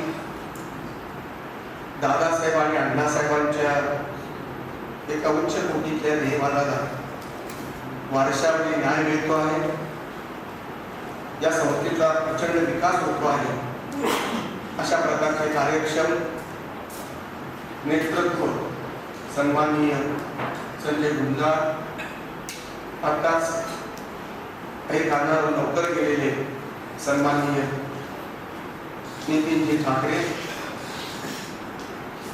या संस्थेचे संचालक सन्माननीय ऋषी, या 3 पुस्तकाचे लेखक सन्माननीय डॉक्टर सुरेश पाटील, सौ पाटील वहिनी, त्यांच्या दोन्ही कन्या प्रज्ञा आणि परीक्षा, ज्ञानवर्षी ग्रंथाचे मान्यवर अशा प्रकारचे प्रतिभावांचे लेखक सन्माननीय प्राचार्य वागचौरे, सन्माननीय प्राचार्य भालेराव, मुख्याध्यापिका पाटीलताई, मुख्याध्यापिका वैद्यताई, प्राध्यापक कुलकर्णी, सौ कुलकर्णी, आमचे मित्र आणि या पुस्तकाचे लेखक समितीचे मुख्य अशा प्रकारचे संमित्र डॉक्टर बापू देसाई, डॉक्टर पगार पाटील, सुरुवातीला त्यांनी उत्तम अशा प्रकारचं परिचय करून दिला ते प्राध्यापक दिलीप आहे, ज्यांनी उत्तम भाषण केलं. स्तुती करणं त्या काळामध्ये योग्य अशा प्रकारच्या स्तुती करणारा योग्य असणारे सुरेश पाटील यांचं वर्णन आपल्या छोट्याशा भाषणात केले ते प्राध्यापक गिरीश जोशी. या कार्यक्रमामध्ये त्यांनी दुसरं भाषण तरुणाचा प्रतिनिधी म्हणून अशा प्रकारचे आंबोडकर, सन्माननीय ग्रंथाच्या जगातले अजितराव भालेकर, कवी रवींद्र माणूसकर, बिलवड गावापासून नाशिकच्या पर्यंत जीवनाच्या प्रवासामध्ये अनेक भेटलेले चांगली माणसं आणि सुरेश पाटील यांच्या कर्तृत्वावर प्रेम करणारे आपण सर्व, त्यांचे सर्व नातेवाईक, त्यांचे सर्व आप्तस्वकीय, आपण या नाशिक शहरातील सर्व क्षेत्रातील मान्यवर आणि मित्र. खरं तर या प्रांगणामध्ये जो कार्यक्रम होतो आहे तो सुरेश पाटीलच्या ध्येयवादाला सुसंगत अशा प्रकारची ती भूमिका आहे. ज्यांचा कुणीच नाही अशा प्रकारच्या अनाथ विद्यार्थ्यांना एकत्र करून त्यांच्या जीवनाला दिशा देण्याचं काम जे आहे दादासाहेब केतकर आणि अण्णासाहेबांनी केलं, तो ध्येयवाद अत्यंत उच्च उदात्त अशा प्रकारचा होता. 100 वर्षापूर्वीच्या ध्येयवादी माणसाचं प्रतिनिधित्व त्यांनी केलं आणि त्यातून अशा संस्था उभ्या राहिल्या आणि जवळजवळ 7-8 कॅम्पस मुंबई, रत्नागिरी, पुणे आणि नाशिकला या कामाचे संबंध एक जाळं उभं केलं आणि त्यामध्ये आजची पिढीतलं नेतृत्व करणारे डॉक्टर गुंजाळ या संबंध संस्थेचं नेतृत्व करतायत. पाहुणे आल्यानंतर आणि सर्व बसल्यानंतर चहाचा कप पहिल्या पाहुण्याला न देता किंवा पदाधिकाऱ्याला न देता सुरुवातीला जे पहिल्यांदा भेटतील त्या बसलेले आहेत त्या सर्वांना देण्याची प्रथा पहिल्यांदा या संस्थेत मी पाहिली. पदाधिकाऱ्याचा सन्मान करण्याची भूमिका नाही असं नाही, पाहुण्याचा अशा प्रकारचा अवमान नाही, पण एक माणुसकीचा भाग म्हणून सगळे समान आहेत ही भूमिका या संस्थेला स्वीकारलेली आहे. आणि म्हणून दुःखमुक्तीच्या ध्येयवादामध्ये सगळ्यात जास्त दुःखी ज्याचा दोष नाही अशा प्रकारचे अनाथ मुलं असतात. दारिद्र्याच्या दृष्टीला अनाथ, आईबापाच्या दृष्टीला अनाथ, संस्कृती आणि सामाजिक आर्थिक दृष्टीने अनाथ असणारे विद्यार्थी या संबंध त्याचं पुण्य पेरण्याची प्रक्रिया जी दादासाहेबांनी सुरू केली त्याच पुण्याची पेरणी नवीन परिवेशामध्ये नवीन परिमाणामध्ये या संस्थेच्या विकासामध्ये आमचे मित्र नवे मित्र सन्माननीय गुंजाळ साहेब करतायत ही मला अत्यंत कौतुकाची. सुरेश पाटील या शेवटच्या उत्तरार्धामध्ये आयुष्याच्या या ठिकाणी पोहोचले. मराठा विद्याप्रसारक असो, यशवंतराव चव्हाणांचं मुक्त विद्यापीठ असो आणि आता शेवटी ही संबंध संस्था अभिजन आणि बहुजनांच्या योगदानानं संस्कृती ही समृद्ध होते. आणि म्हणून सुरेश पाटलांच्या आयुष्यामध्ये अभिजनांचा आणि बहुजनांचा वाटा अत्यंत महत्वाचा आहे. ब्राह्मण ब्राह्मणेतर वादाची आग लागलेली असताना संबंध महाराष्ट्र जळत असताना त्या आगीला शांत करून अत्यंत विवेकानं जगण्याचा प्रयत्न करताना आपलं लेखन कार्य, आपलं ज्ञानाची भूमिका, आपली उपासनेची भूमिका, सत्य पेरण्याची भूमिका, शिक्षकाची भूमिका ही दारिद्र्यातून जन्म घेतलेल्या सुरेश पाटलांनी या संबंध संस्थांच्या माध्यमातून सर्व संस्थांमध्ये इमानदारीनं काम करण्याचा प्रयत्न केला. आणि त्याचं फलित म्हणजे हे 3 पुस्तकं आहेत. ते आत्मचरित्रच आहे याबद्दल माझ्या शंका नाही, पण या चरित्रकारांनी आत्मचरित्राने जे लिहिलं ते पडताळून पाहण्याची संधी नंतर नाही याच क्षणाला मिळते आपल्याला. 3 पुस्तकामध्ये जे आत्मचरित्र लिहिलं, आत्मकथा लिहिली, आपल्या स्वतःचे सुख दुःख जी मांडली ती सहज मांडतात. त्याची बरोबर त्याची खरं खोटं जे करून पाहण्याची पद्धती जी एक निकष म्हणून आहे तो आपल्या ज्ञानवृत्ती ग्रंथातल्या 50 लेखकांनी त्याची पडताळून पाहिलेला आहे. आणि त्याची 3 पुस्तकाची पावती म्हणजे ज्ञानवृत्ती हा ग्रंथ आहे. की एकाच वेळेला दोन्ही अंग स्वतः लेखक म्हणतो ते खरं की खोटं ही तपासण्याची उमाळी आपल्याला दिलेली आहे. आणि म्हणून 4था ग्रंथ जो आहे ज्ञानवृत्तीचा तो अत्यंत महत्वाचा आहे. लेखक स्वतः संबंधात काय म्हणतो आहे याला महत्व आहेच, पण त्याहीपेक्षा त्याच्याबद्दल लोक काय म्हणतात त्यालाही महत्व आहे. सत्याच्या दोन्ही बाजू म्हणजे संस्कृतीचे संबंध भरण पोषणाची प्रक्रिया आहे. सत्य हे दोन्ही बाजूचं अनेक बाजूंनी सत्य समजून घेतलं पाहिजे. आणि अशा सत्याच्या पूजेमध्ये सत्याच्या संबंध मांडणीमध्येच संस्कृतीचा उभारणी होते, संस्कृती टिकते, संस्कृती विकसित होते. या संस्कृतीच्या विकासामध्ये सुरेश पाटलासारखे नायक जर आपल्याला दिसून आले, जास्त संख्या वाढली तर मग आणि अशा मित्राचा यथार्थ गौरव, वस्तुनिष्ठ गौरव, विवेकपूर्ण गौरव करणारे 50 लेखक आणि पाहुण्यामध्ये त्यांचे जीवनचे कंठेचे मित्र असणारे औरंगाबाद पण जे गुरुगुरु आहेत तरी सामान्यपणाचा भूमिका ते विसरत नाही.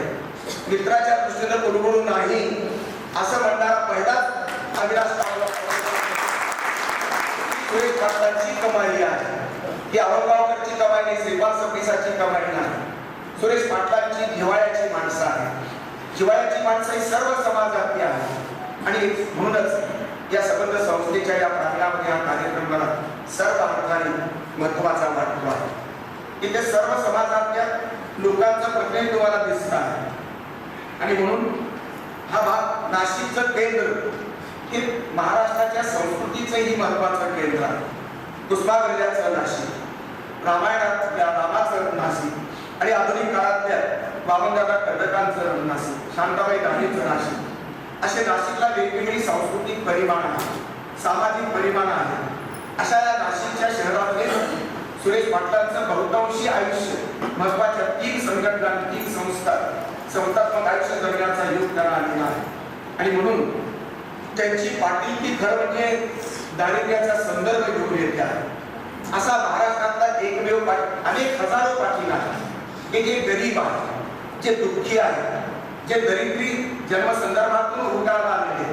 पण या सर्व दरिद्री पाटलांचं प्रतिनिधित्व करण्याचं काम ही आत्मकथा करते आहे. एका पाटलाची आत्मकथा आणि ती श्रीमंत आत्मकथा, एका गरीबी माणसाची, गरिबी भोगणाऱ्या माणसाची इतकी श्रीमंत सांस्कृतिक दृष्ट्या संपन्न अशी आत्मकथा मी पहिल्यांदा अनुभवतो आहे. हजारो पुस्तकाच्या वाचनानंतर दलित साहित्याच्या मित्र चरित्र आणि आत्मचरित्र याच्यामध्ये फार घोटाळा करण्याचं कारण नाही, मी करत नाही. परंतु हे आत्मचरित्र लेखकांनी म्हटलं आणि बऱ्याच ठिकाणी नक्की आहे, पण हे अनेकांचं चरित्र आहे.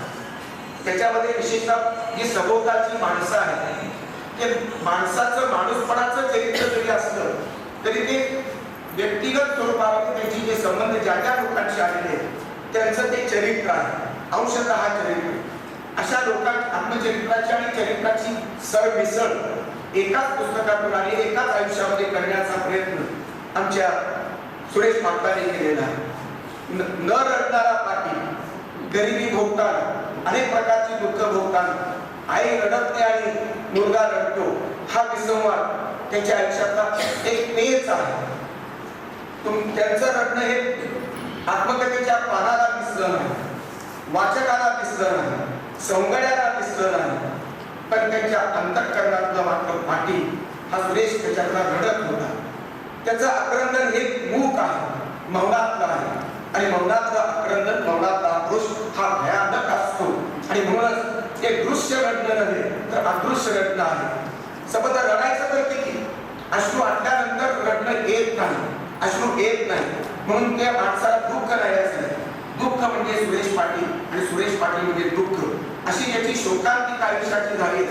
तिला तर्क देण्याचं आपल्या चिंतेनं, आपल्या कर्तृत्वानं, आपल्या ज्ञाननिष्ठेनं, आपल्या माणुसकीच्या विचारानं, आपल्या विवेकपूर्ण वागण्यानं, लिहिण्यानं 42 आणि 45 पुस्तकाच्या लेखनातून हे विवेकाची पेरणी त्यांनी संबंध महाराष्ट्राच्या सांस्कृतिक नकाशामध्ये केलेली आहे. मित्र हो, आमच्या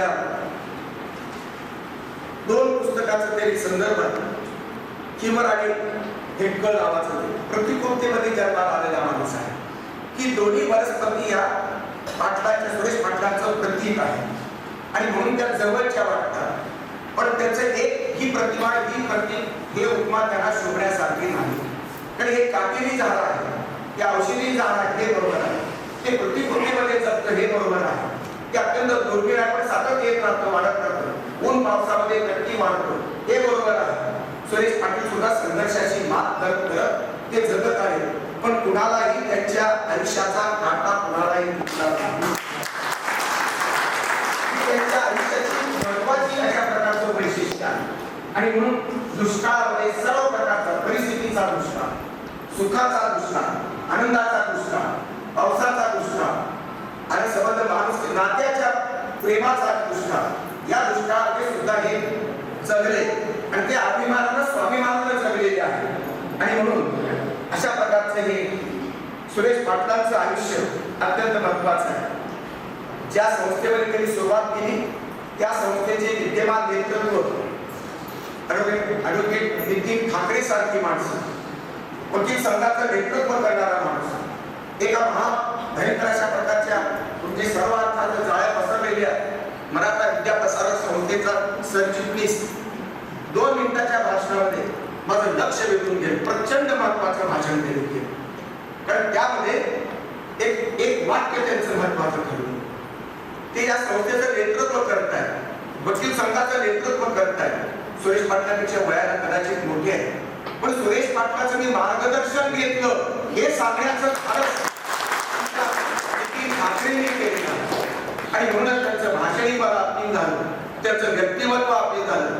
आता सुरेश पाटील मोठे की नितीन ठाकरे मोठे, मार्गदर्शन करणारा मोठा असतो आणि म्हणून सुरेश पाटलांना त्यांनी मोठेपण दिलं. खरं खरं जाहीरपणे सांगणं की फार मोठी गोष्ट आहे. माझ्या दृष्टीने सुरेश पाटलांपेक्षा नितीन ठाकरेच मोठे आहे. कारण त्यांनी कबुली देण्याची गरज नव्हती. आणि अशा प्रकारचे हे संदर्भ या संबंध कार्यक्रमामध्ये त्यांचे संदर्भ मला महत्वाचे वाटले. आवडगावकरांनी एक महत्वाचा मुद्दा मांडलेला आहे. गहिवराची हे संबंध आत्मकथा आहे. त्यांच्या जीवनातला गहिवर त्यांनी मांडला. हा व्यक्तिगत जीवनातला जरी मांडला असला तरी तो सामूहिक जीवनातल्या सर्व गरिबांचा गहिवर आहे. ब्राह्मण गरिबाचा आहे, गरीब मराठ्यांचा आहे, गरीब माया खोळ्याचा आहे, गरीब दलिताचा आहे. जगातल्या सर्व गरिबांचं प्रतिनिधित्व करणारी ही पाटलांची आत्मकथा आहे आणि म्हणून गहिवराची शोककथा आहे आणि म्हणून ही मला महत्वाची वाटते.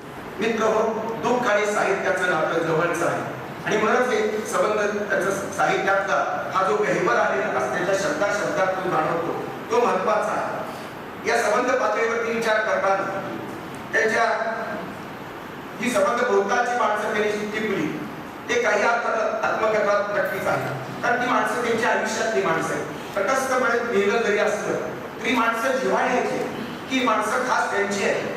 मला सगळ्यात महत्वाचं वाटलं की इतर पुस्तकामध्ये त्याची जरी अशा प्रकारची वेगवेगळी मांडणी असली तर या भोवतालच्या माणसामध्ये जी माणसं चित्रित केली ते पुस्तकाच्या पानावरती चित्रित केली पण मुखप्रश्नावरती त्या माणसांचे फोटो दिलेले आहेत.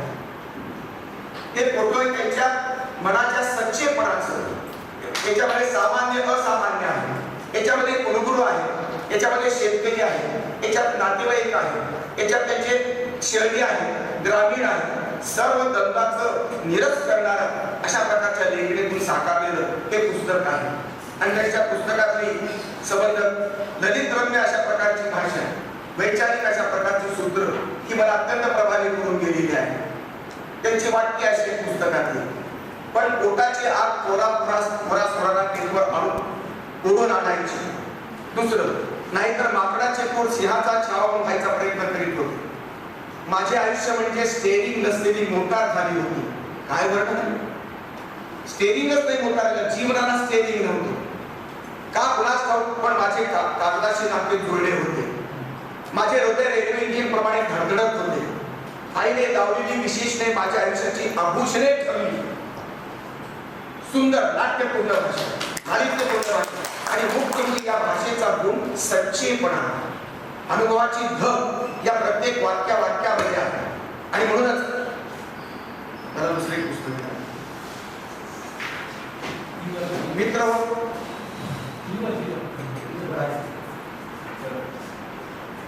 याच्यामध्ये अनेक संदर्भ आलेले आहेत.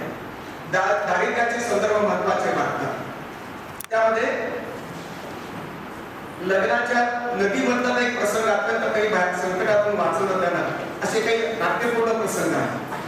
पावसानं घराला झळ लागली की संबंध घर गळायचं, भांडे ठेवणे झाले की पोतं टाकायची आहे. एखाद्या पापी माणसाला अशा प्रकारचं दलिताच्या पेक्षाही अत्यंत खालच्या लेवलचं घर असावं, एखादं गळणारं घर म्हणजे त्याच्या जीवनालाच गळती लागलेली आणि आई स्वतः जन्म दिलेली आहे.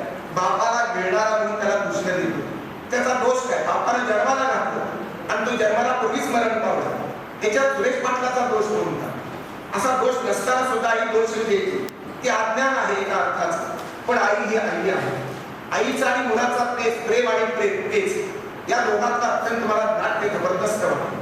काळाला भिडणारा हा प्रकार आहे. मित्र हो, या संबंध पातळीवरून विचार करताना भाकरीच्या जवळ एक नाग बसतो त्या मूर्तीमध्ये. त्या प्रसंगी महत्वाचा वाटतो. भाकरी घ्यायची म्हणजे भूक लागली तर नाग दंश करतो आहे. अशा प्रसंगातून त्याला जावं लागलेलं आहे. 6 लेकरं झालेली आहेत आईने.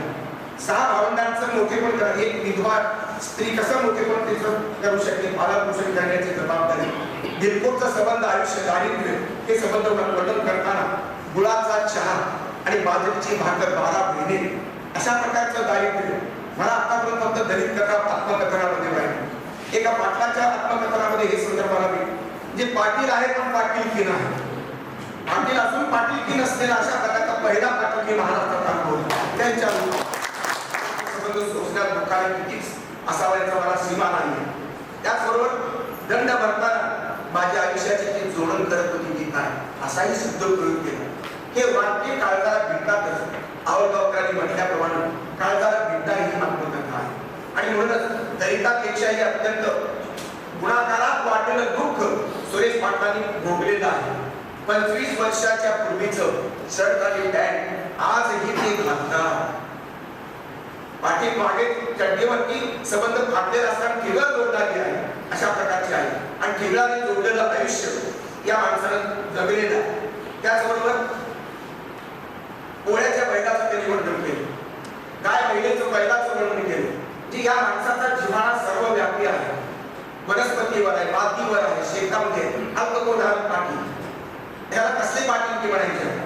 आणि परंतु आपल्या 72च्या दुष्काळाचं वर्णन 2 बाजरी फक्त धान्य आलेलं आहे. अशा कसे दिवस काढणार की संबंध अजून जीवनाच्या संबंध मांडणी करत असताना काही भाषेचे उत्तम नमुने असे आलेले. जीवन भुकेलीच राहील, जमीन भुकेलीच राहील हे वाटतं. ढगांची पावसाची वाट पाहून डोळे खोल गेले. त्यात लोकशाही धर्मानुसार बऱ्यापैकी गोलमाल होत असे. बारीक निरीक्षण आहे. सोसायटीच्या व्यवहाराबद्दल हे वाक्य गोलमाल होत असे. लोकशाहीच्या नियमाप्रमाणे अशी कशी लोकशाही, लोकशाहीचं दिवाळी निघालेलं अशा प्रकारचं चित्र हा अनुभव आहे. नियतीने आईच्या संसारात दुःखाचे पेटाळे उघडले होते. हे वाक्य लिहिताना किती यातना झाले असते. वाचताना सरहृदय माणूस जर रडला नाही तर तो दगड पडला नाही. आई माहेरी काम मामाकडे परत तिची पद घसरली होती. एका माहेरवासिनीची पद माहेरीच घसरते. सगळ्या भावानीच्या नात्यातला पेच आणि त्याच्यातले ताण तणाव इतके सुंदर वाटून गेले की मला कौतुक वाटलं. मामाचं चित्रण, मामीचं चित्रण, संबंध आजोळचं चित्रण, एक स्वतंत्र अशा प्रकारची आजोळची चरित्र कथा आहे. सुरेश पाटलांच्या संबंध आत्मकथेमध्ये आजोळचं चरित्र हे लिहिलेलं गेलं. ते सर्व दाणाबाणाविषयी लिहिले गेले. सगळी चांगली माणसं नाही. तो हुशारकी मारणारा राजकारण करणारा मामा आणि घरामध्ये लक्ष नाही. दुसऱ्या पाहुण्या रावण्याचं वर्चस्व हे सगळं पाहत होतं. पण सुरेश पाटलाचं कोण ऐकणार. आणि म्हणून मामी सुद्धा त्या शोकात तिला समोर जाते.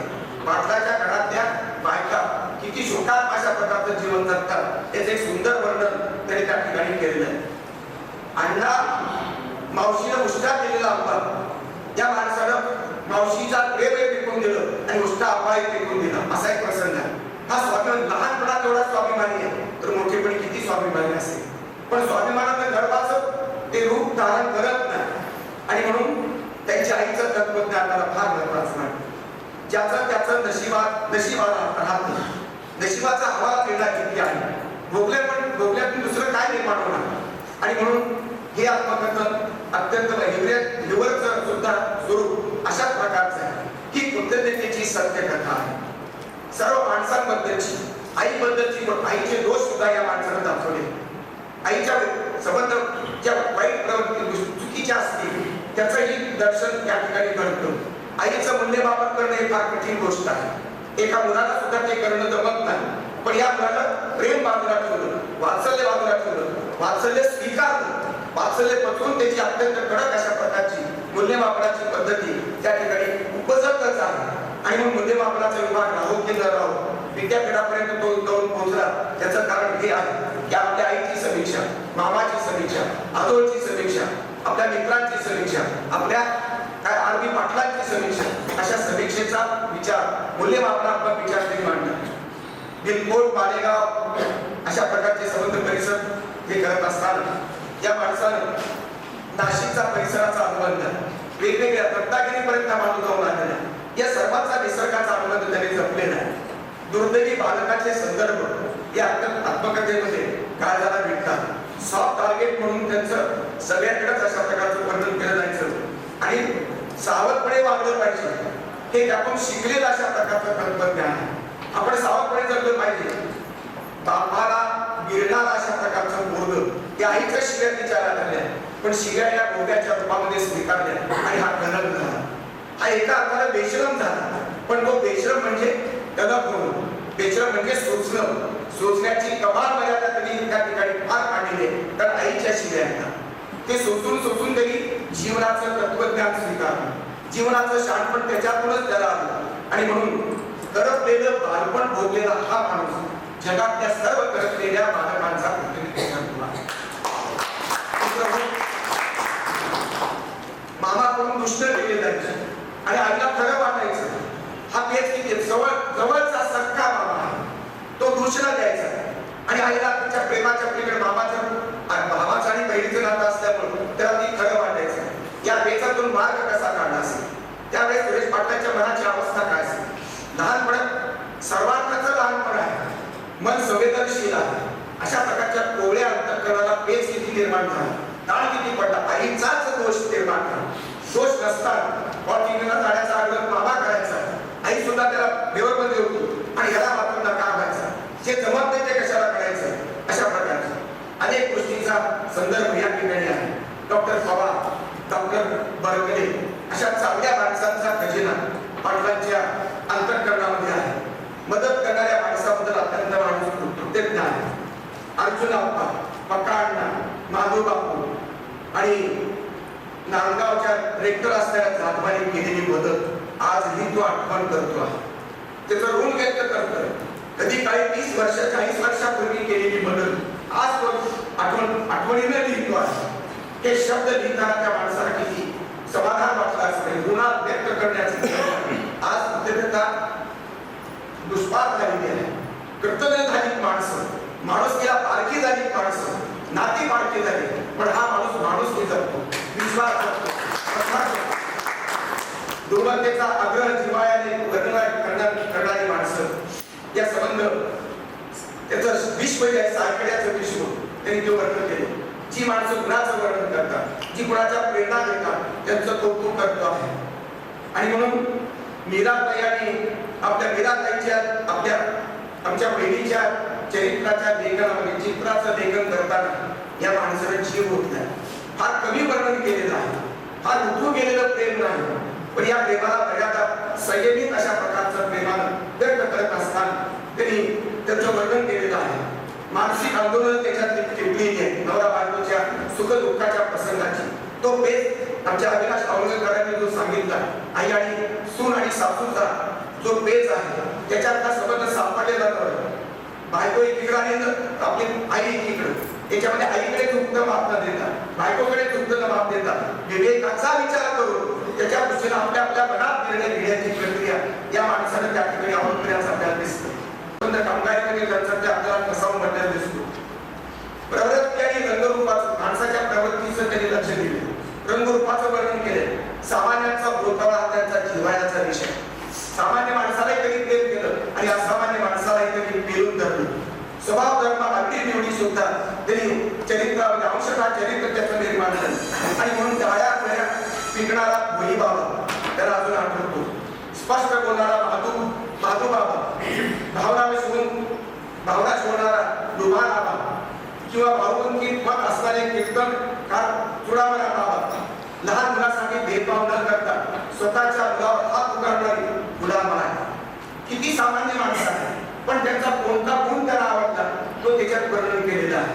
अण्णा, नाना, चिंता, दाजी, बलवान बाबा अशा अनेकांचा कसा त्यांच्या या व्यक्तिचित्रामध्ये उमटलेला आहे. नानांच्या आयुष्याची संध्याकाळ एकटी वाटते आहे. इतका मोठा माणूस पण संध्याकाळ मात्र एकटा आहे. आईची दुश्मन, नानाची थेट बोलण्याची तिला आपला स्वतःचा जन्म दिलेला मुलगा, व्यसनाधीन झालेला मुलगा, मामाच्या गावी राहून आजोळी राहून बिघडलेला मुलगा, दारूच्या कसे राहणारा मुलगा, त्याच्या आयुष्याची काळजी तर आईला वाटते, पण तो बोलू शकत नाही. आईचा अंतर्गत रक्त आक्रंद उपदेश करू शकत नाही. अशा प्रकारची पेच, वेगवेगळे जीवनातले नाजूक पेच, ही संबंध वर्णन करणारी पद्धती, अशा प्रकारचं व्यक्तिचित्रण मराठीत नाही. कमी वाचा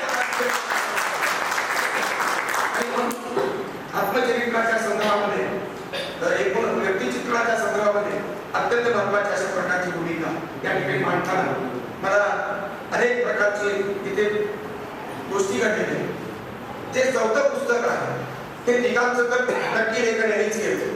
45 पुस्तकं लिहिणारा माणूस किती ज्ञानी असतो, किती व्यापक आहे. अनेकांनी वर्णन करताना मित्र हो, या गोष्टीमध्ये आपल्या गौरव ग्रंथ जो निर्माण केलाय तो बहुतांची माणसं नरेंद्र कुठला तो ज्ञानवंत सुंदर नाव आहे. बापूराव देसाई आणि त्याच्या सर्व सहकाऱ्यांनी विशेष धन्यवाद दिले. एखाद्या आपल्या सौंदर्याबद्दल गौरवानं बोलणं, स्तुती करणं, यथार्थ दर्शन घडवणं ही अत्यंत दुर्मिळ गोष्ट आहे. पण नाशिककर आणि विशेषतः सुरेश पाटलांच्या भोवताळ्यातली माणसं ही अत्यंत प्रामाणिक आहे. सुरेश पाटील प्रामाणिक आहेत हा मुद्दा तर महत्वाचा आहे, पण त्याही पेक्षा आपण लेखक प्रामाणिक आहात. 50 लोक प्रामाणिक एखाद्या माणसाच्या वाटाला येतात हे माणसाचं भाग्य आहे. सुरेश पाटलांचं भाग्य मी मानतो, पण 50 सज्जन माणसं, 50 सत्यवादी माणसं त्याच्या वाट्याला आलेली आहेत. आपल्यामध्ये दोष आहे, माझ्यामध्ये दोष आहे, सुरेश पाटलामध्ये दोष आहे, मर्यादा आहे. तिने आपल्या आत्मकथेतून तंबाखू खाण्याला आईची चापट खाल्ली हे तरी सांगितलेलं आहे. अनेक गोष्टी सांगितलेल्या आहेत. त्यामुळे मर्यादाही सांगितल्या, स्वतःच्या मर्यादा त्यांनी लपवून ठेवल्या नाही, चुका त्यांनी सांगितल्या, पण जे काही वास्तव त्यांनी मांडलेलं आहे. आणि म्हणून शिवाजी पठारे त्यांचा जो छंद सांगितला आहे तो मला महत्वाचा वाटतो. शेवटपर्यंत आईची सेवा करणारा माणूस हा त्यांचा अंगभूत गुण आहे. आईच्या बरोबर रात्री जेवण घेणारा प्रत्येक शेवटपर्यंत ते हे केलेलं आहे. काळे पेटे आणि त्याचे काय रेडिओचे सेट जमा करून ते संबंध कपाटावर ठेवण्याचा छंद हा त्यांचा सायकलला होता. हे त्याचं वर्णन कोणीतरी केलं, आपल्या शिवाजी पगार यांनी केलेलं आहे. विजय पायकरावांनी वर्णन केलेलं आहे.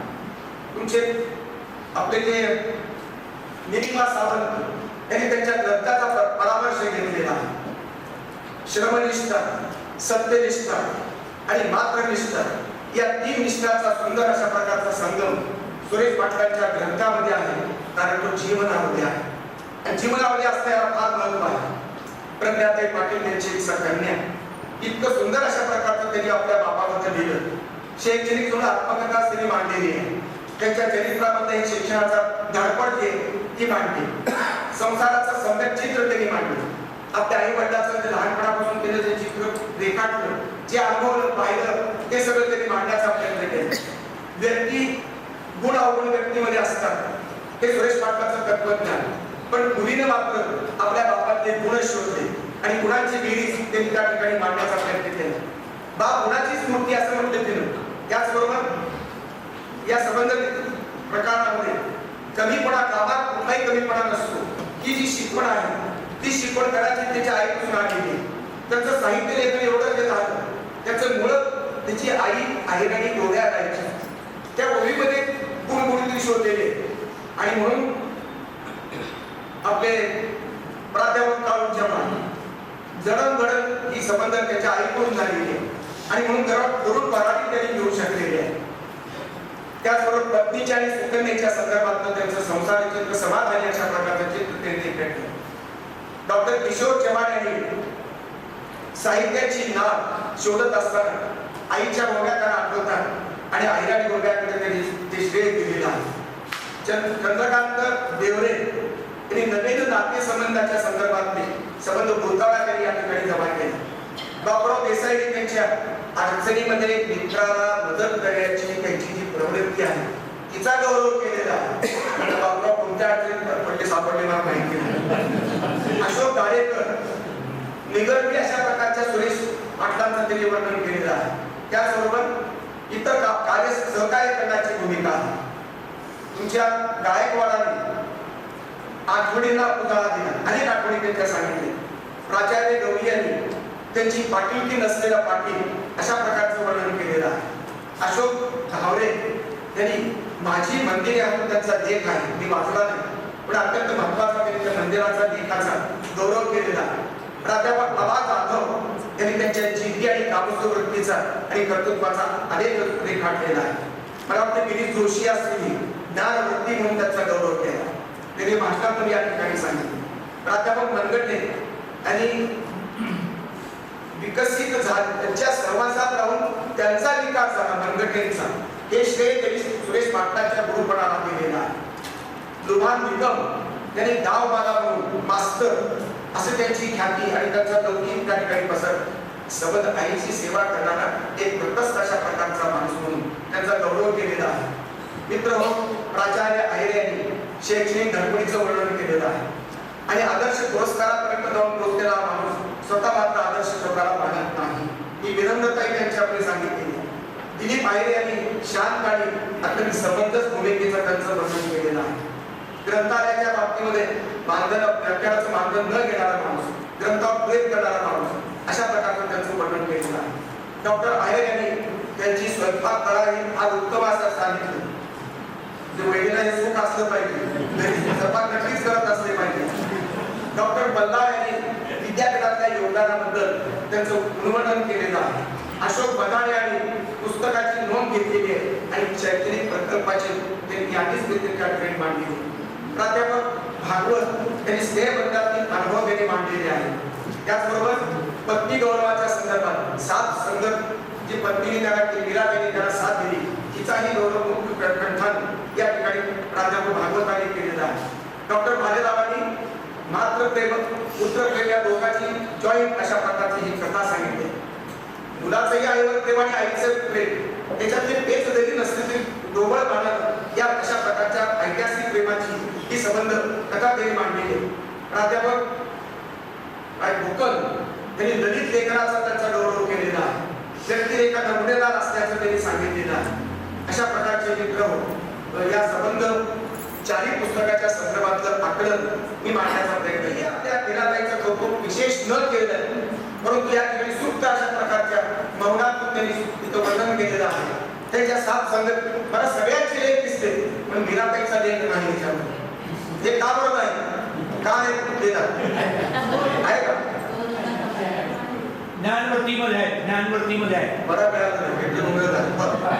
उल्लेख केला असताना त्याचा सुरेश पाटलाबद्दल 50 लोकांनी लिहिलं, त्यांच्या मुलींनी लिहिलं, पण पत्नीचं काय म्हणणं आहे हे कळल्याशिवाय पत्नीचं अंतरंग कळू शकत नाही. कदाचित असं असेल. त्यांच्या आत्मकथेमध्ये अनेकांची नाव आहेत, मित्राला विसरलेलं नाही. मला वाटतं ते अनेक बाल त्यांच्या मित्रांची त्यांची संबंध संदर्भ आहे त्याच्यामध्ये. पण प्रामाणिकपणे सगळं लिहिलं. पण एका मुलीबद्दल कॉलेजच्या किंवा शालेय जीवनामध्ये तिने लिहिलेलं आहे. ते अत्यंत शुद्ध मैत्री असं म्हटलेलं आहे. त्या शुद्ध मैत्रीमधून कंसामध्ये प्रश्नचिन्ह मी करतो आणि थांबतो.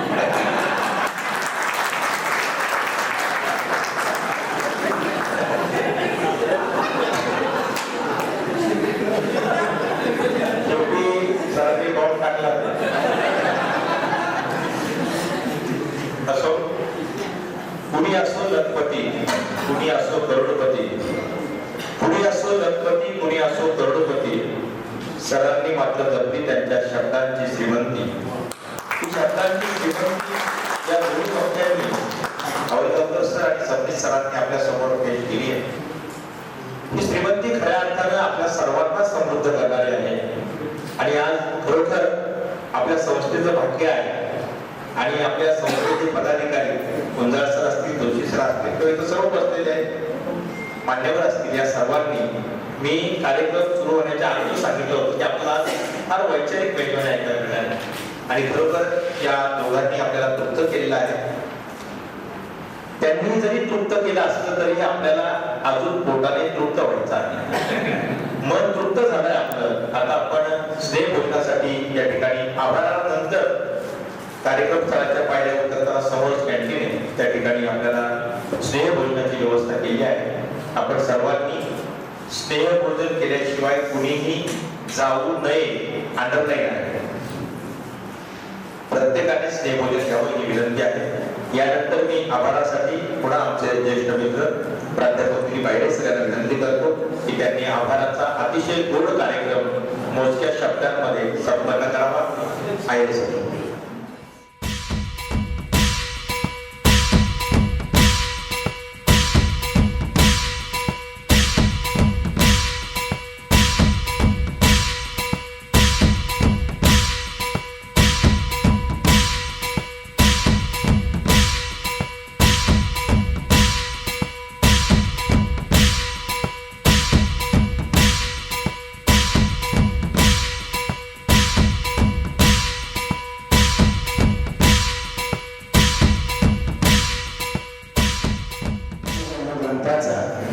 मान्यवरांच्या हस्ते या ठिकाणी प्रकाशन सोहळा अतिशय उत्साही, आनंदी आणि उत्तम वातावरणामध्ये पार पडलेला आहे. मित्रांनो, पाटील सरांनी जेव्हा सबनीस सरांचं नावलगावकर सरांचं प्रकाशन सोहळ्यास उपस्थितीबद्दल नामोल्लेख केला तेव्हा मनस्वी आनंद झाला की संपूर्ण राज्यामध्ये नव्हे तर भारतभरात अनेक संमेलनं होत असतात आणि सर्वाधिक संमेलनांचं अध्यक्षपद भूषवण्याचं काम आणि अनेक संमेलनांचं समारोपाचं काम ज्यांच्या उपस्थितीशिवाय या ठिकाणी होत नाही असे डॉक्टर श्रीपाद सबनीस सर या ठिकाणी येणार आणि त्यांचा सहवास 2-2.5 तास आपल्या सर्वांना लाभणार, त्यांचे विचार ऐकायला मिळणार. खूप मोठी संधी या प्रकाशन समारंभाच्या निमित्ताने पाटील सरांनी उपलब्ध करून दिली. सबनीस सर हे तिन्ही समितीच्या वतीने दिलेल्या निमंत्रणाचा स्वीकार करून या ठिकाणी सभागृही सबनीस मॅडम सह उपस्थित झाले आणि बहुमोल असं मार्गदर्शन केलं. त्याबद्दल मी त्यांचं मनस्वी सर्वांच्या वतीने आभार व्यक्त करतो. आवडगावकर सर नेहमीच पाठराखण करत असतात आणि आज या ठिकाणी आले, त्यांनी मार्गदर्शन केलं, त्यांचे मी मनापासून आभार व्यक्त करतो. आदरणीय पाटील सरांनी लिहिलेल्या 42 पुस्तकांचं प्रकाशन अनेक ठिकाणी झालं असेल, पण त्यांनी लिहिलेल्या 3 पुस्तकांचं आणि गौरव समितीने तयार केलेल्या ज्ञानवंती गौरव ग्रंथांचं प्रकाशन माझ्या या संकुलामध्ये व्हावं एवढा मोठेपणा देखील संस्था चालकांनी या ठिकाणी घेतलेला आहे. असे संस्था चालक लाभणं आणि आपल्या या कुटुंबातील सदस्यांना मोठं करणं, त्यांचा मान सन्मान ठेवणं आणि त्यांना प्रेरणा देण्याचं काम आदरणीय कार्यवाह गुंजाळ सर, अमोल जोशी सर, सर्व संचालक मंडळाने या ठिकाणी केला. मी गुंजाळ सरांचं आणि जोशी सरांचं उपस्थित राहून या ठिकाणी प्रेरणा दिल्याबद्दल त्यांचे मनापासून या ठिकाणी आभार व्यक्त करतो.